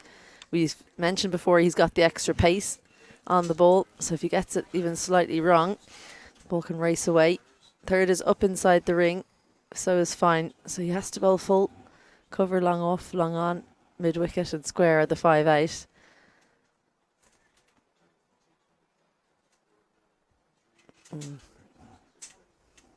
This is a very strange field. Very little protection on the offside. They've just sent an extra fielder out to the boundary on the leg side. Whoa. That's gone all the way. What a cheeky shot that is from Vazal. We weren't expecting that. All the shots coming out now in this 76 runs he's got so far. That's a super ramp. Well, he gave away what he was going to bowl with the field. Had to bowl full. It was actually probably shorter than it should have been. Outside off as well. Got right into the line of the ball. Takes a lot of bravery to do that because it's coming down at a clip. You have to get your head right behind the ball. He did get his head right behind the ball and he turned his head away from it, so he was trusting his hands. That's down the ground and that's 4 more. Well, I said this was going to be an important over. It could be the turning point. It looks like it might be. 6 followed by a 4 right up in the block hole, but Fazal has the hand speed to get it straight down the ground at the sight screen. I think any of the fielders could do about that. 32 now needed from 21. Moondra's getting the hammering. They've gone after him, there's no doubt about that. A ramp shot to start the over. That one crashed down the ground, straight 6. And now just 26 needed.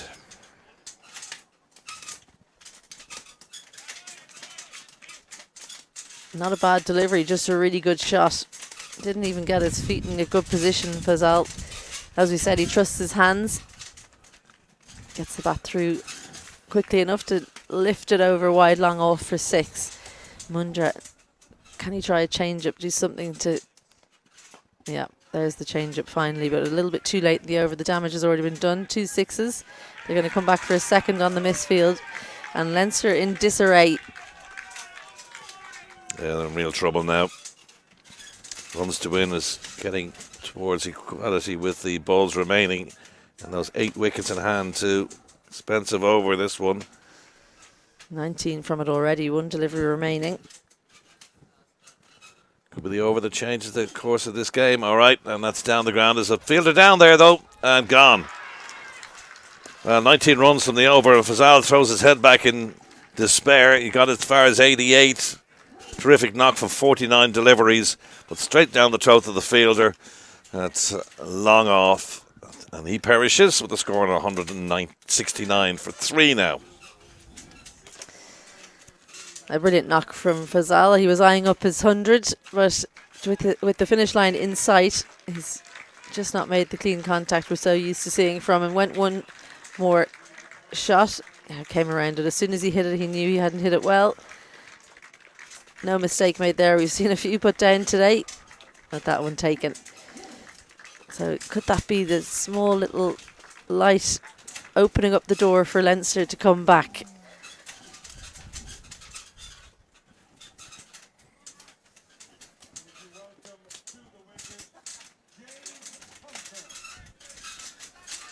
James Hunter coming out at number 5. Amy Hunter's brother. Ah, family affair, eh? Strange that.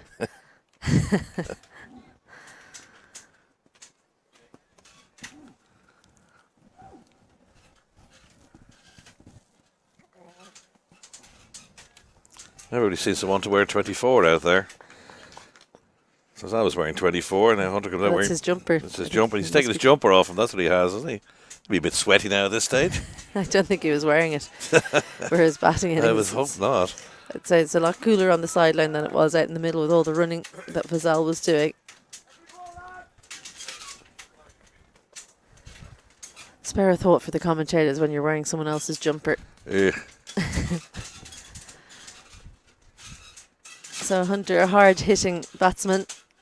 Interesting to see how he goes about this, because just 23 required from 17 deliveries. Does he just continue to take the attack to Leinster? Because Leinster can't really afford to bring fielders in. They're giving away singles all around the ground. That's in the air, and there's nobody down there. Well, there's your answer. And we can hear the roars of celebration from some of the Lisburn players away to our left-hand side. And some of the crowd that's in come all the way down from Lisburn for this game. Nicely whipped around the corner. And it's a good welcome boundary from his point of view. Yeah, he stepped right across the stumps. That was, had he missed it, it was hitting the middle of middle, but he didn't miss, obviously. And it doesn't matter how long the boundary is, that was skipped away. It went a long way past the boundary as well, so good power from Hunter. Good way to start his innings with the boundary. That's full toss. Well, that's the problem with the reverse sweep. You have to get your hands in position before the ball's bowled, so if you do get a full toss, you can't change your decision. I think that just about snuck under waist height. Yeah, just about got away with bowling a no ball.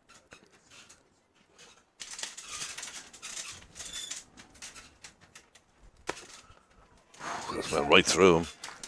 It's well bowled. Well, how has that missed? It's gone over the top of the stumps. Well, I was wondering how Hunter would go about things. I think we've got our answer. He's going to try and finish it as quickly as he can. Down the ground he goes. And it's been caught. Brilliant stuff from Manal Patel. Diving catch at long on, coming forward. We said they needed to pull off something special, Leinster, to stay in this, and they've even started believing now. You can see from their body language a little while ago, just 5 minutes ago, you'd say they thought, well, this one's going the way of Lisburn, but a couple of wickets, and you never know. One can turn into two, all right. Hunter's intent was go after Johnson. Had hit him for 4 already. Down the track he goes, but didn't get full contact as he would have liked to clear the boundary ropes. And straight down the throat of Patel, who takes a very good forward diving catch to get rid of Hunter, with a score on 174 for 4 now. And David Miller, the new man, at bat. Wicketkeeper David Miller, never short of a few words, as they so often aren't. Wicketkeepers, eh? They're a different breed. Different breed, like goalkeepers. Yep. Won't shut up. They'll tell you a wicketkeeper myself occasionally. Case in point, I suppose. Mm-hmm. Pot, kettle black. Good over from Johnson. 5 from it, and the wicket. So, getting a little squeaky bum time now. 19 from 13. Can Johnson get out of this? If he gets out of this over now with a a dot ball or a single, he'd be well happy.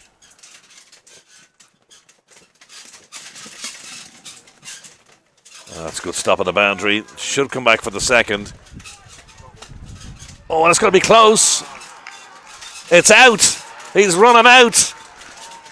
Well, that's a brilliant, brilliant piece of fielding down there.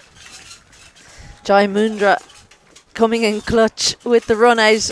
Miller's furious. He thinks he's made his ground, but he looked short, certainly from our angle, and certainly one of the most experienced umpires that we have on the island, Mark Hawthorne. Took a long time to think about it. He did. Gave it in the end. Well, he was too busy looking at the ball here, Miller. Has to go around the bowler to make his ground. Yeah, and that's out. Oh, yeah. Despairing dive. And you can see all eyes then turn to Sievers to see, was he out or in? Just took a moment or two to make his mind up, and up went the finger. So the game has changed again. Well, 3 wickets in the space of 7 deliveries. So yes, a big swing in the game. Matthew Humphreys, the new man, out in the middle. They've gone from 169 for 2 to 175 for 5. That's right.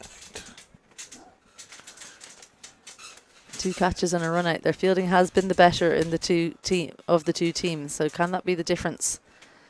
Well, Captain Whitworth still out there. Very good Johnson over. Look at that. 2 wickets.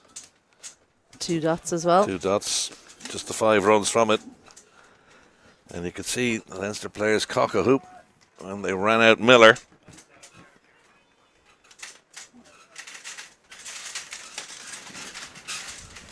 Whitworth is still there though. Bilal now left arm around. It's a wide. Got to keep it on the island.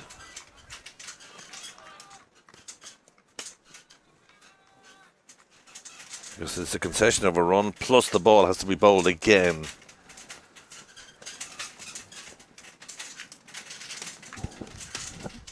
So whatever you do, try and bowl it straight. Up in the block hole it goes. Worked away for a single. Flash of the stumps. Yeah, he was miles short of his ground there, Whitworth. And it was Mundra again that collected the ball. Left arm throw as well, so he's the perfect man to have in that position because he can shy at the stumps easily. He doesn't have to get the body around like a right-hander would. Just had the one stump to aim at. Something didn't come off for Leinster in this couple of overs. It's been all going their way. It's tight, it's tense as T20 cricket should be. Still favourites though, you would think. Just 16 needed from 11. One big lofty blow and they'll be very near that total, and still 5 wickets in hand. So if Whitworth stays there, you would think they'd go on to win. Oh, I got one very low, that one. Big wild swing from Humphreys, but that one scooted along the ground nearly. Yeah, it was really full, went under the bat, but then didn't get up at all. Bilal's found a good area there. That kind of fuller of a good length area just doesn't seem to bounce correctly. Another dot ball. Slower delivery this time. They're going to run through the quick single. And now the far end's the shy and everybody's running in front of each other and eventually they scramble home. 2 wides there. They ran the single and it was given as a wide. So other than the wides, he's bowled well, but those wides costly. Just 14 now required in 10 deliveries. He doesn't want to hand over to the bowler for the last over with too little to defend.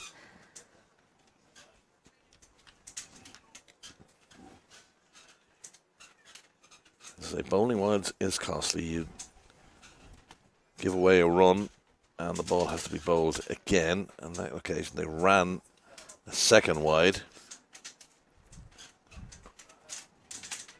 Pumped down the ground. There's a fielder down there. They won't come back for the second.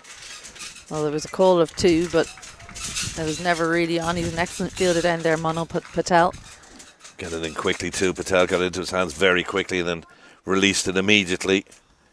Prevented the second run. 13 needed. 9 balls remaining. Humphreys yet to get off the mark, facing. That's down the ground. It should be out. Yeah, 6 down. Well, Leinster on the charge, down to Joey Carroll down at long off. Matthew Humphreys decided he'd go on the attack, and it's probably the stage of the game where you need to just work it around if you're the batsman in with the captain Whitworth. Leave the job to him. He's the set batter. 180 for 6 as Humphreys goes without scoring. They were 169 for 2, remember? 180 for 6 now. This is how he was dismissed. Well, looking to go down the ground, but couldn't find the elevation. Leg went leg side as well, so the technique not quite there. He sliced it ever so slightly, and that meant that it went straight into the waiting hands of Joey Carroll. Glenn Halliday, the new batsman in. I always feel for lower order batters, rarely coming in with things under control. Still 2 deliveries remaining because we've had 2 wides in the over so far. Whitworth is still there, and they need to get him on strike. 2 balls left in this Azar over. He's done just that. 1 over after this, and the question is who's going to bowl it, because 2 bowlers, well 3 bowlers have overs left, but I don't imagine it'll be Mark Tunge. Badur and Johnson each have an over left. Surprised that those 2 won't have bowled out, because Badur has gone 1 for 16 from 3. Johnson 1 for 19 from 3, but one of them's going to be left, having only bowled 3 out of their 4. I wonder when they fancy Johnson. They're going to run through for a leg bye, I'd say. Bye, just a bye. Yeah, leg bye, actually. And that wraps up the 19th over. So 182 for 6. They need 11. 6 balls remaining. Who will bowl the last over is the question. Bahadur is the man. He's being given the opportunity. Johnson's hat remains firmly on his head.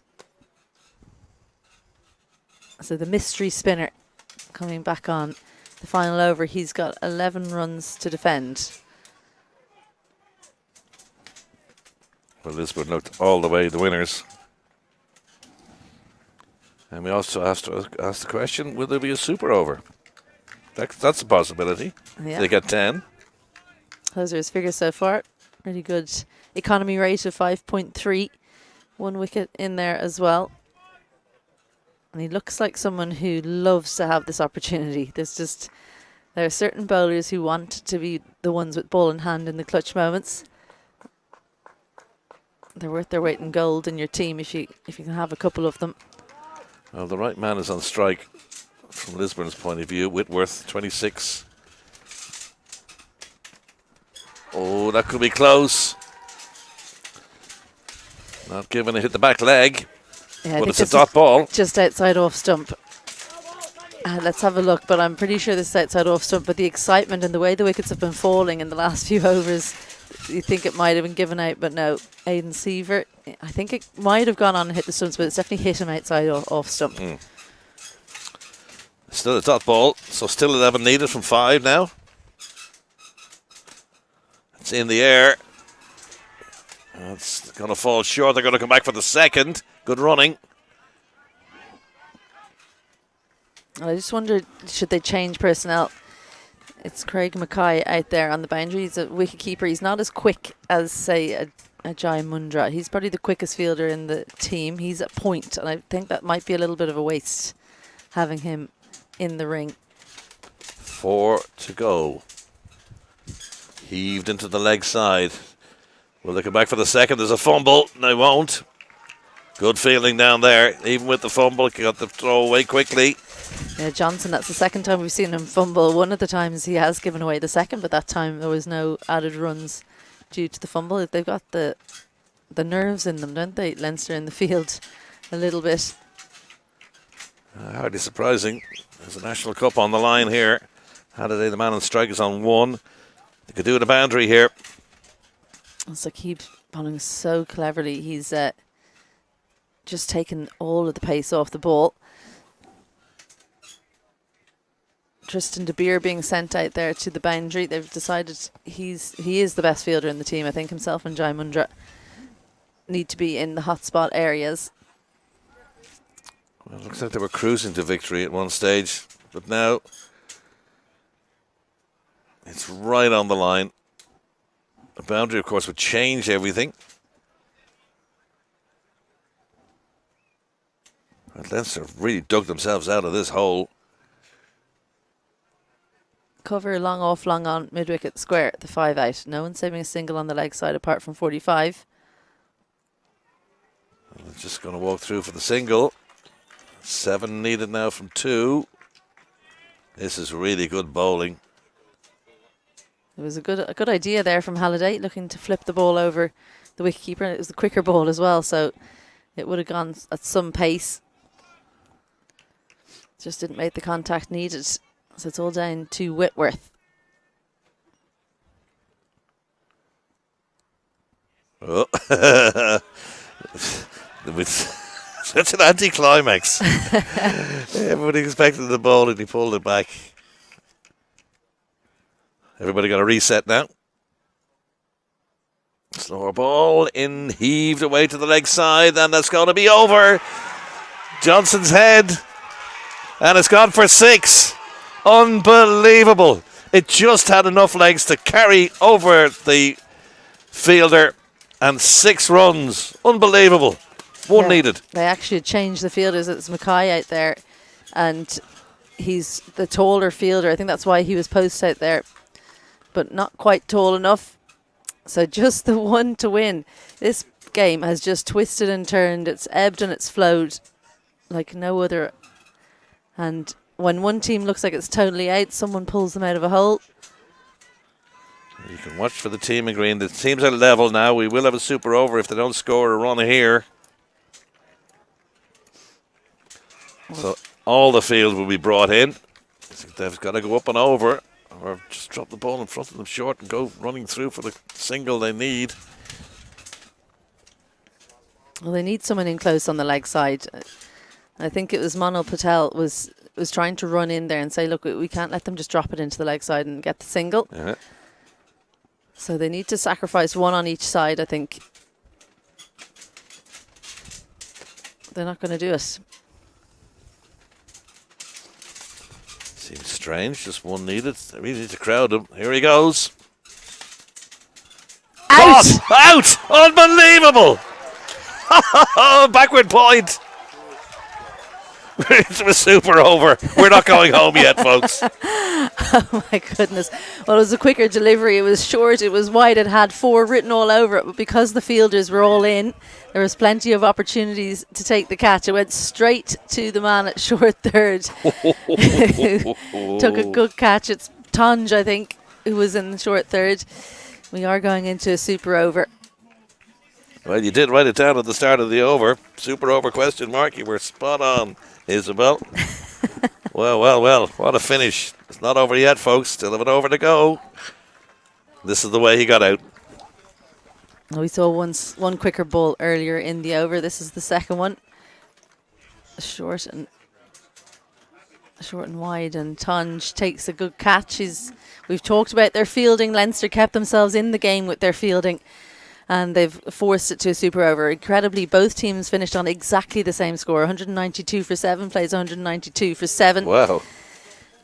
Well, Lisburn were in the box seat. This is the Lisburn card. Exactly 192 for 7. That what a dramatic end there. Halliday beached on 2.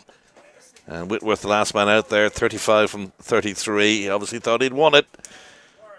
Tonge took up a really good catch at backward point. And the bowling figures. Well, the economy rates from some of the spinners was what kept them in the game. Bahadur and Johnson, 6.5 and 6.3 from them. Carroll bowled really well as well, came on and took the important wicket of Jonathan Waite. 2 wickets for Bahadur, 1 each for Mundra Azhar and Carroll and Johnson. This is our match summary.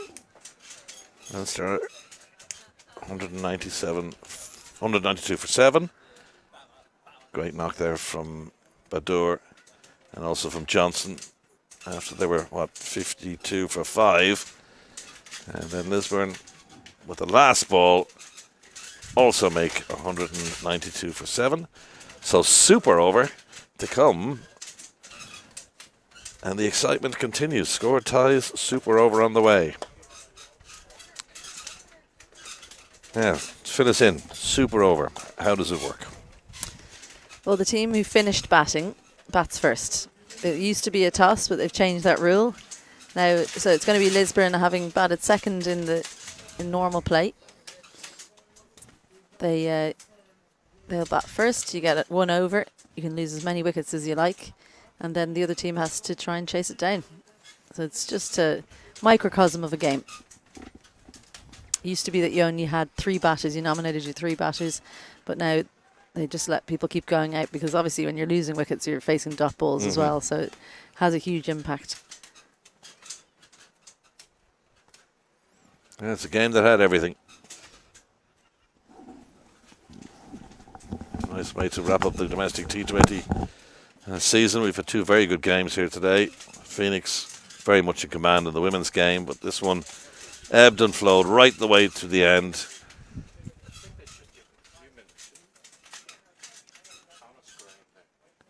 It scored a 6 with the penultimate ball. And then that dramatic last wicket caught by Tonge. That backward point means where scores are tied, the super over's coming.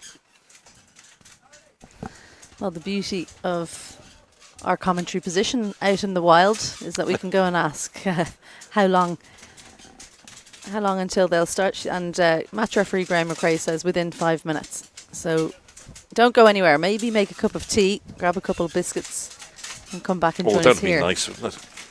No sugar. Just a little bit of milk for me.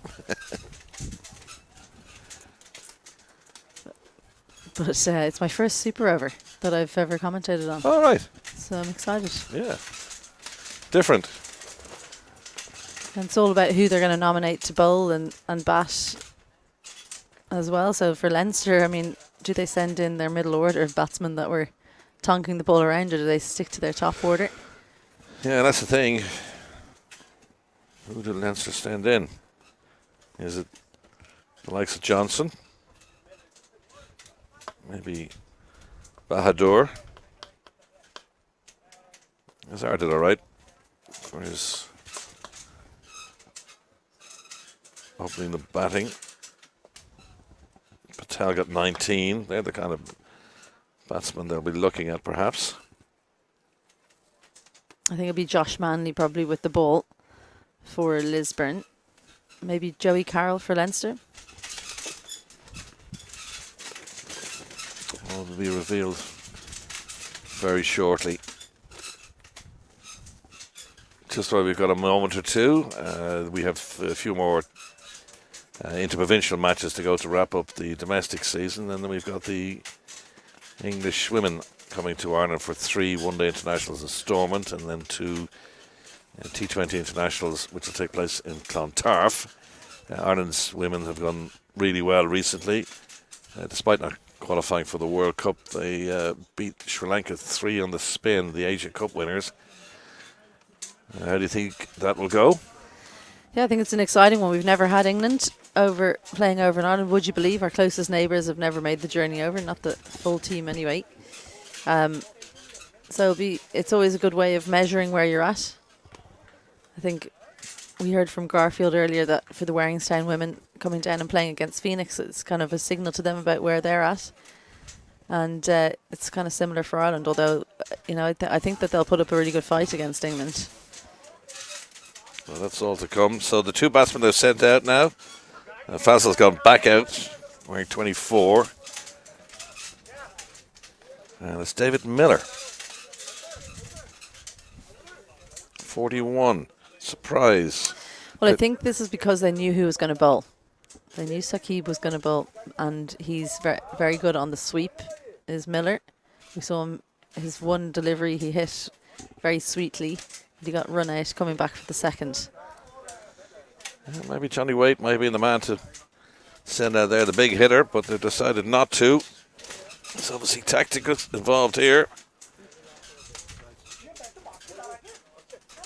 So Azar will be bowling from the magazine end, as he did with the last over of the 20. Dramatic over indeed. 2 left-handers in, so we've got 3 men on the boundary on the leg side. We've got a straight mid-wicket. That might be the thinking as well, 2 left-handers. Yeah. So 2 left-handers are going to bowl from the magazine end, which means they're hitting to the short boundary. So the object of the exercise is a super over. Everyone gets 1 over each. Score as many runs as you can. And then in reply, Lisburn will try and chase it down. Clever. Flicked around the corner. It's going to go all the way to the boundary for 4. That's a good start. Well, they've got the value of someone who's just been batting for a very long time, haven't they, Lisburn? No fielder in 45. So he's used the pace and sent it fine. Nicely done, actually. Got his foot to the pitch of the ball and just worked it around the corner. Knowing full well there was no fielder down there. They've moved one now finer, just to cut that off.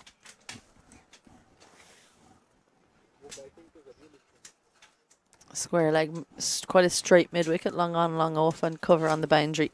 They do have a third. That's in the air. It's going to drop short. It's not going to drop short anywhere. It's gone all the way. Clears the boundary ropes. This is 2 big hits for Fazal. And they're on 10 immediately from the first 2 deliveries. I'll have a look at these wrists right through at the end. I think it's actually hit the leading edge somehow. It's just sailed all the way. Ooh. Now the man in the deep got the best coverage. We're 1 camera production today, but maybe we can get him to send us on. Send us on that shot. Send us on some footage. Nothing a bowler likes more than a batsman coming over and telling him how to do his job. Yeah. Manal Patel coming in off the boundary to speak to Saqib Bahadur. He's got to keep his head now, Saqib. And that's going to go 6 as well. It's coming right down to where we're commentating, and it's gone straight over the tents away to our left-hand side. And that's 16 runs off the first 3 deliveries. And this is huge hitting from Fazal. Right into the swinging arc, coming round the wicket. Needs to change his plan here, does Bahadur, because this is easy pickings for Fazal. I have to say, I just think they chose the wrong bowler. Joey Carroll would have been a better option for me. As a seamer, you've got all those change-ups that you can turn to. Well, this would have picked the right batsman, all right. 2 left-handers. That's again cracked down. It's got to go for 6 more. Don't need me to tell you. You can hear the roars from the Lisburn supporters and the teammates away to our left-hand side. This is a very expensive over. Look at that. 3 6s in a row. This is Gary Sober's type. 22 from this over already. 2 deliveries remaining. Daddy, who's Gary Sobers? Miller just watching from the non-striker's end. There's the That's leg spinner. unbelievable. That's in the air. Should be the bowlers. Takes it. Comfortable catch, but the damage has been done. 22 runs, just the first dot ball, and still a ball to come. Brilliant stuff from Fazal. 22 from just 4 deliveries before he's out. Yeah, it was a real change up there. Rolled the fingers over, and it was like a top spinner. Much slower as well. Captain's coming in for the last ball.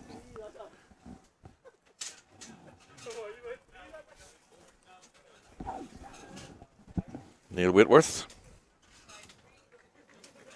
I think I would have sent in Jonathan Waite, because Whitworth He did a good job of working the ball around, but he didn't hit many boundaries in his innings. And he will face 2.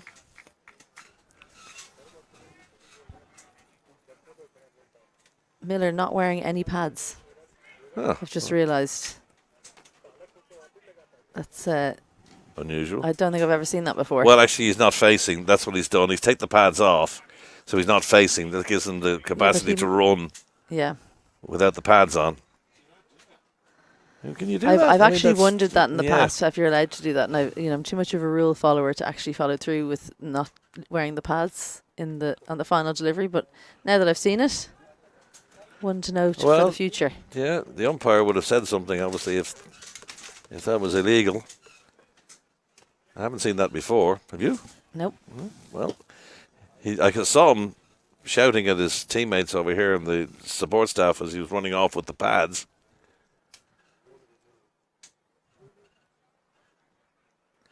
He's going to take off like a gazelle then, obviously, as the bowler walks alongside him. He's got to hope that there's not a no ball that goes for a single. Off he goes. They'll just get a single. Might come back for the second. Yeah, they're going to try to come back for the second. They won't reach it, so that's out. But they'll be happy with that. If somebody said we'll take 23 runs off a single over, they'd be more than happy. 3 6s, a 4, and a wicket. And this single then off the last ball of that first over in the super overs. 23, so 24 needed for victory.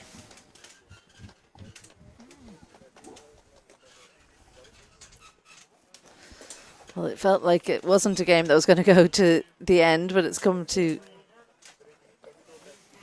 come to a super over finish. You'd have to say Lisburn in the box seat. Well, when they found themselves 52 for 5 in the 10th over, Leinster, when they were asked to bat first, you would never have thought that they would have got to 192. Equally, when Lisburn were 169 for 2, yeah. You'd never have thought that it would end up in a super over either. No. It swung 2 big swings twice. Josh Manley warming up. It's been a while since he bowled. So it looks like Manny will bowl the last over then for Lisburn. Yeah, they'll have a couple of minutes to warm up. Most of them have been sitting on the sideline for a very long time. And Leinster have decisions to make now. Who are they going to send out?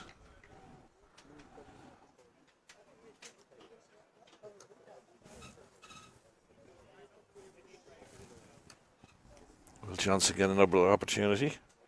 Will Shakib join him? Patel maybe?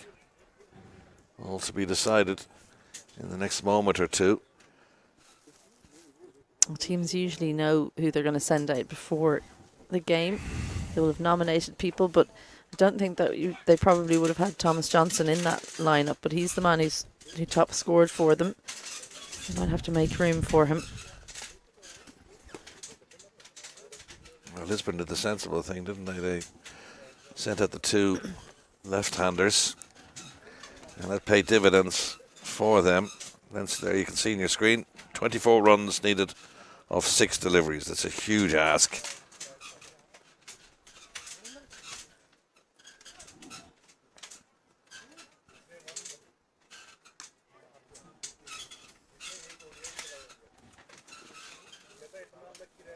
Lisburn players lining up by the stumps as Mandy goes through his warm-up routine away to our left-hand side. There he is. You can just see at the right-hand side of your picture.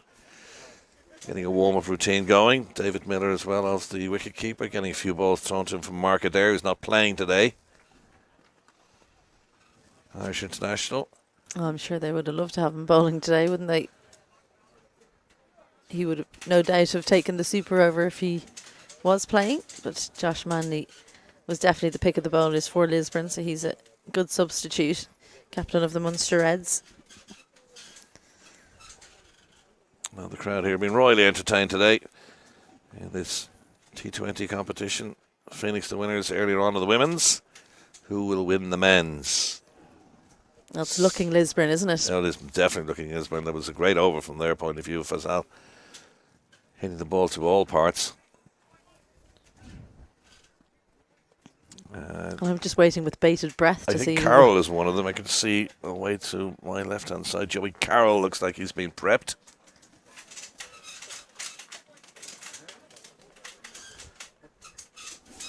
Yeah, he's got bat in hand and he's all padded up. I can't see who his partner is just yet.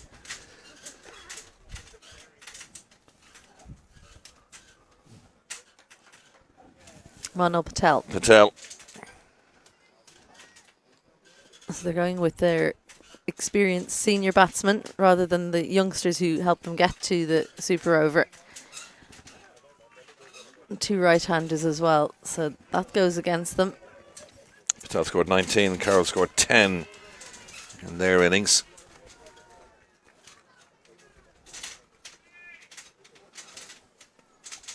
So that's the way we stand, ladies and gentlemen, boys and girls. Hope you've enjoyed the coverage here from HBV Studio. John Kenny and Isabel Joy still here bringing you coverage of this last over.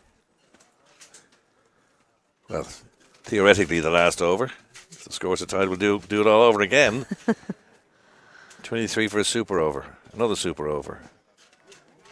Did you think? No? No. No. Alspion 2 deliveries.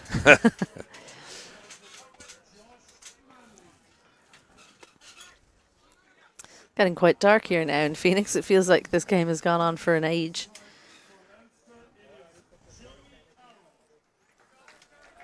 Fair entertaining game though. Glad to be here. I wonder, is Ali listening while on the train?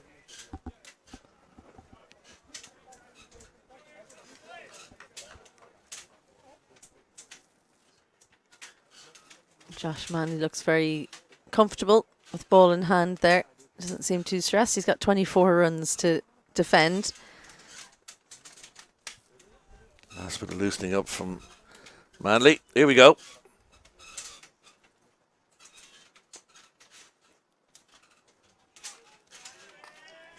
Probably just the one. Good start from Manley. Well, it feels like the Lisburn crowd think that now that there's been one good delivery, they pretty much have it in the bag. You're going to have to score a couple of sixes now that that one's only gone for one.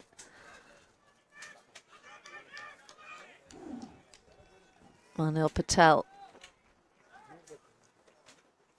Just getting words of encouragement from Joey Carroll, who's practicing his power hitting at the non-striker's end.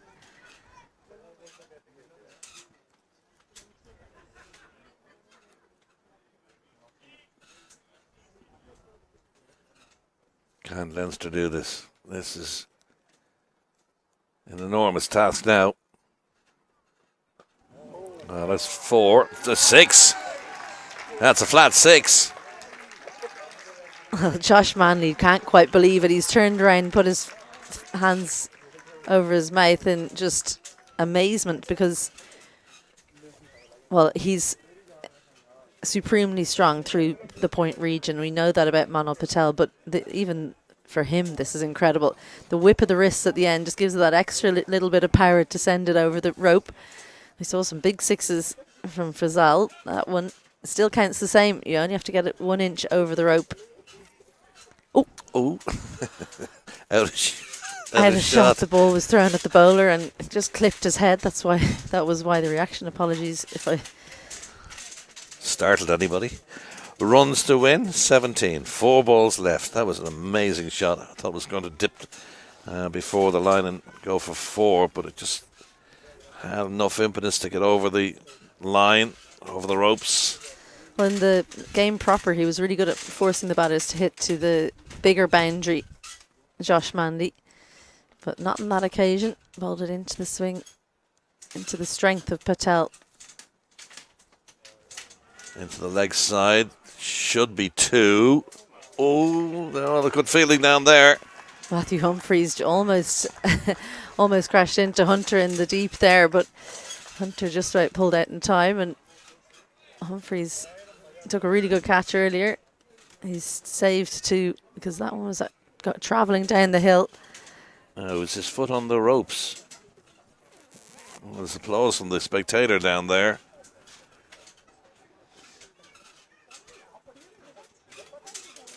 15 required. Yep. 3 balls remaining. They've said that's okay. So 9 without loss, 15 remaining, 3 balls left.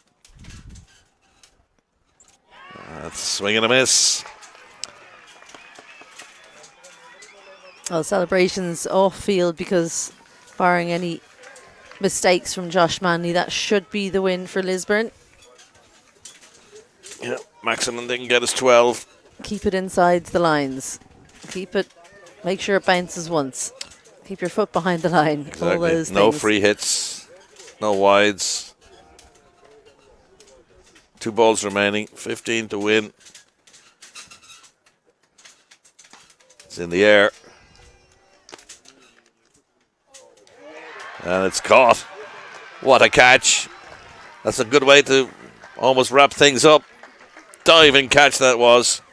Faiz Fazal, he's been all over this game. He was the man who scored the runs in the super over, and he's taken a brilliant catch there. Appreciation from his teammates. So that really is curtains for Leinster. They've put up a good fight.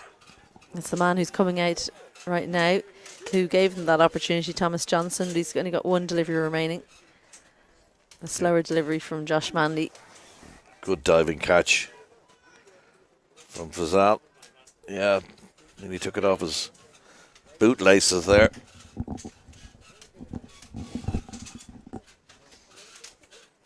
So the last rights. Tom Johnson in after his heroics earlier on today. Not good enough, though, unfortunately, from his team's point of view to win the trophy. It's going north. Yeah, going back north because CIYMS won the last 2 years. Bowled him. And celebration time for Lisburn. And their supporters run onto the ground in celebration. What a win. They were cruising to victory at one stage. Incredibly pegged back for that super over. And they have delivered. Josh Manley in that last over. Helped by that catch by Fazal as well. And congratulations to Lisburn, the All-Ireland T20 men's winners for 2024. You say they almost had it in the bag once. I'd say twice when they had Leinster 52 for 5. I think they thought they were cruising towards an easy victory. It was anything but easy for Lisburn. They were made to work right until the end by a Leinster team that never knew when to quit. But right at the end, an excellent batting display from Fazal, and then clinical with the ball from Josh Manley has handed Lisburn their first All-Ireland T20 trophy win. Celebration times for Lisburn. This is the last wicket to fall. Johnson bowled by Manley round his legs. Fuller delivery. And that wraps up the win.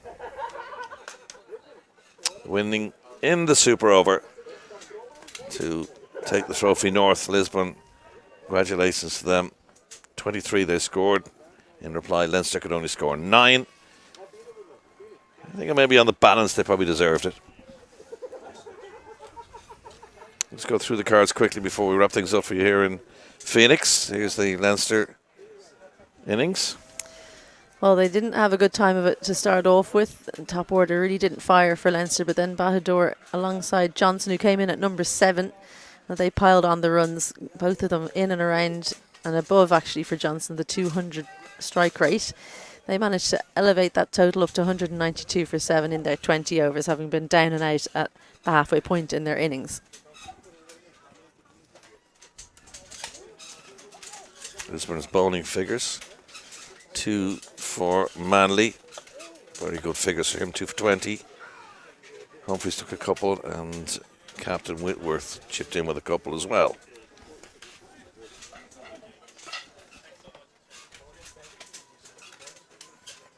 There's a more usual looking batting card from Lisburn.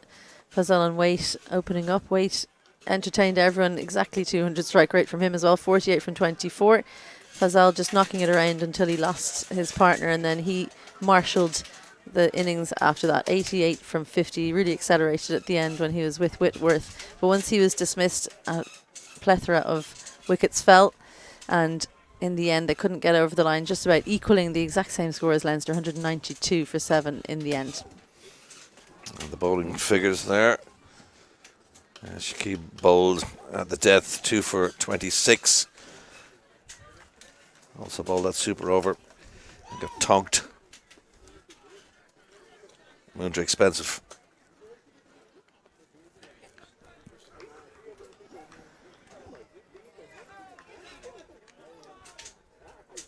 That's the super overs.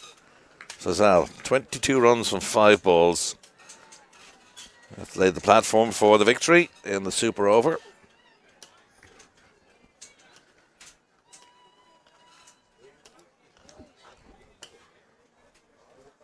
And they just didn't really get going, Leinster. There was the 6 from Patel, but when he missed his third delivery, that was kind of curtains for Leinster. And then when he was dismissed, caught by Fazal as well, Johnson came in and was bowled first delivery. Good slower balls from Manley as he closed things out for Lisburn.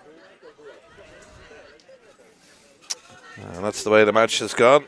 Tied, Lisburn winning in the super over, and they are the Irish T20 club champions for 2024. Congratulations to them. Thanks to all at HBV Studios. Thanks for you for watching today.